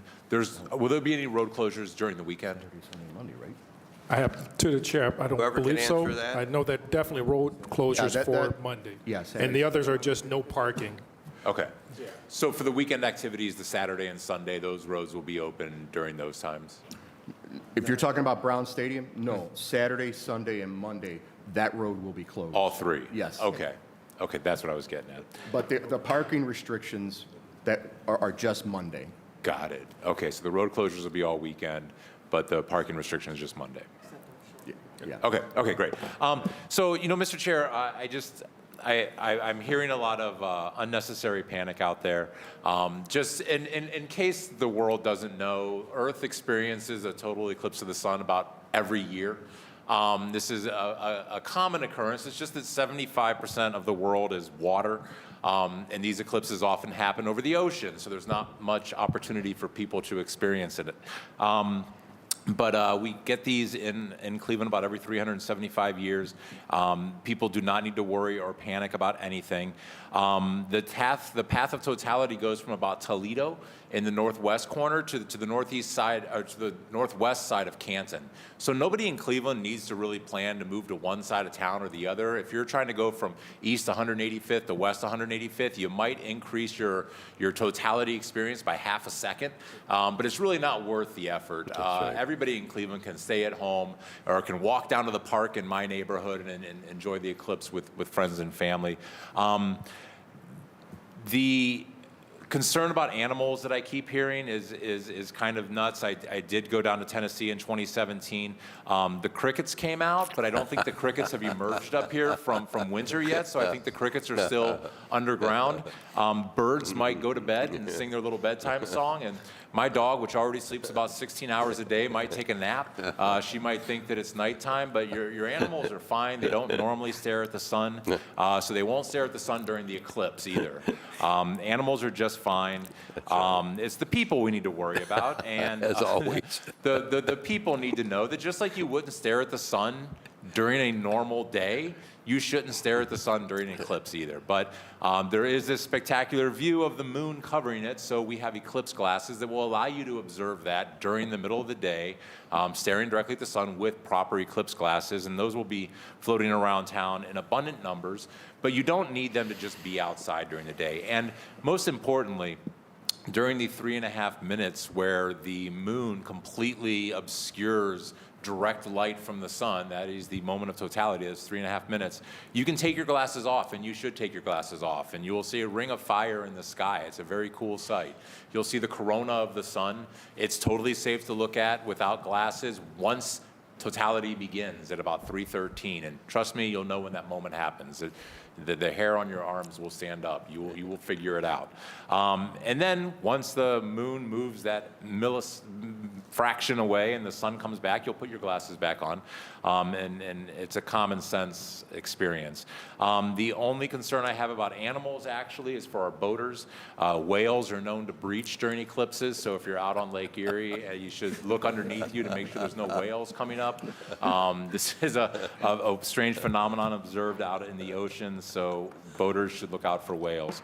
The last thing, and I encourage us to spread this message as far and wide, is to our friends who come in from out of town. When I was in Tennessee, we booked a couple nights at the state park, so we stayed, but my relatives who lived down there said that it was an absolute parking lot on the way out. People tend to stagger their way into these events and then all try to leave at the same time, which you've mentioned. Stay the night, everybody. Hang out in Cleveland. It's just Tuesday. The next day, there's nothing happening on Tuesday the 9th. Hang out in Cleveland with us. Visit your family a little bit longer. And take your time in getting out of town, because that's where I think really the biggest headaches are going to occur when everybody decides, well, that was awesome, let's drive back home to New York. And if they want to, get that Monday night hotel room, we're a nice city on Tuesday as well. So I hope that everybody has their plans figured out. And again, it's as simple as walking outside. The sun will be in the southwest corner of the sky. Just look up. It's where you think it'll be, and enjoy. And thank you, everybody, for taking such extraordinary precautions and all the work that goes into this. I hope that we have more than 140,000 people come enjoy this with us, because right now we are the only place on Earth in North America projected to have clear skies. So Texas is a bust. Okay. Come to Cleveland. Okay. Well, Councilman Harsh is our resident scientist, okay? So, okay. Are there any other questions of the administration? We have one guest here from this public who is asked to speak. But are there any other questions before the administration departs the table? And maybe they want to move over, because maybe this would like to speak about public safety issues so they could hear it. Any other questions? Again, I want to thank you, Director, Chief, your team, for your presentation, your PowerPoint. I think it looks like you've thought this thing out very, very well. And we hope for the best, as always, and we plan for maybe the unforeseen. We want everybody to have a great time in Cleveland over the weekend and on Monday. And we'll all, when's our scientist? When's the next eclipse? 2044. 2044. Oh, man. Well, the Drummond won't be here at that time. Okay. Our next eclipse in North America is in like 2094. Okay. 2099. Thank you. Who said? Thank you. 2099. There's a scientist in the back Enjoy, right there. because you might make it, young lady. Okay. It's on your birthday and you're going. There you go. Okay. Godspeed. Okay, I want to thank you all, and I will ask Miss Reverend Pamela Pinckney, who would like to come up and address some issues. And we, as always, the public is welcome to attend our meetings. Reverend Pinckney, you have 3 minutes there. Good afternoon, Whenever you're everyone. ready.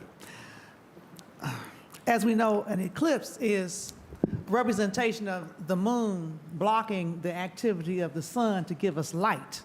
And that's what took place when they called themselves killing Jesus on Calvary. The earth went dark and some things took place. I am concerned as I come to this table that I don't see anyone that looks like me at this table that's a female of color for law enforcement. And I am concerned that I currently am denied equal protection under the law through the City of Cleveland Police Department. I brought some information to you, Mr. Chairman, Yes, ma'am. and this is a packet for you to share with all of the council members, and please make sure that the council president gets this information. Okay.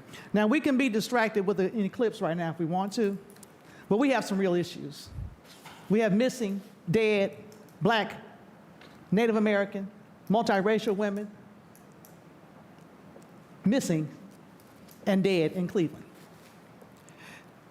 What I just gave Councilman and the chairperson of this committee is, I have been displaced and denied equal protection under the law by Cleveland Division of Police. My son is sitting right now in Cuyahoga County Jail, facing 20+ felonies after being stolen from me when he was 5 years old, because the Cleveland Division of Police denied me protection and also violated my protection order.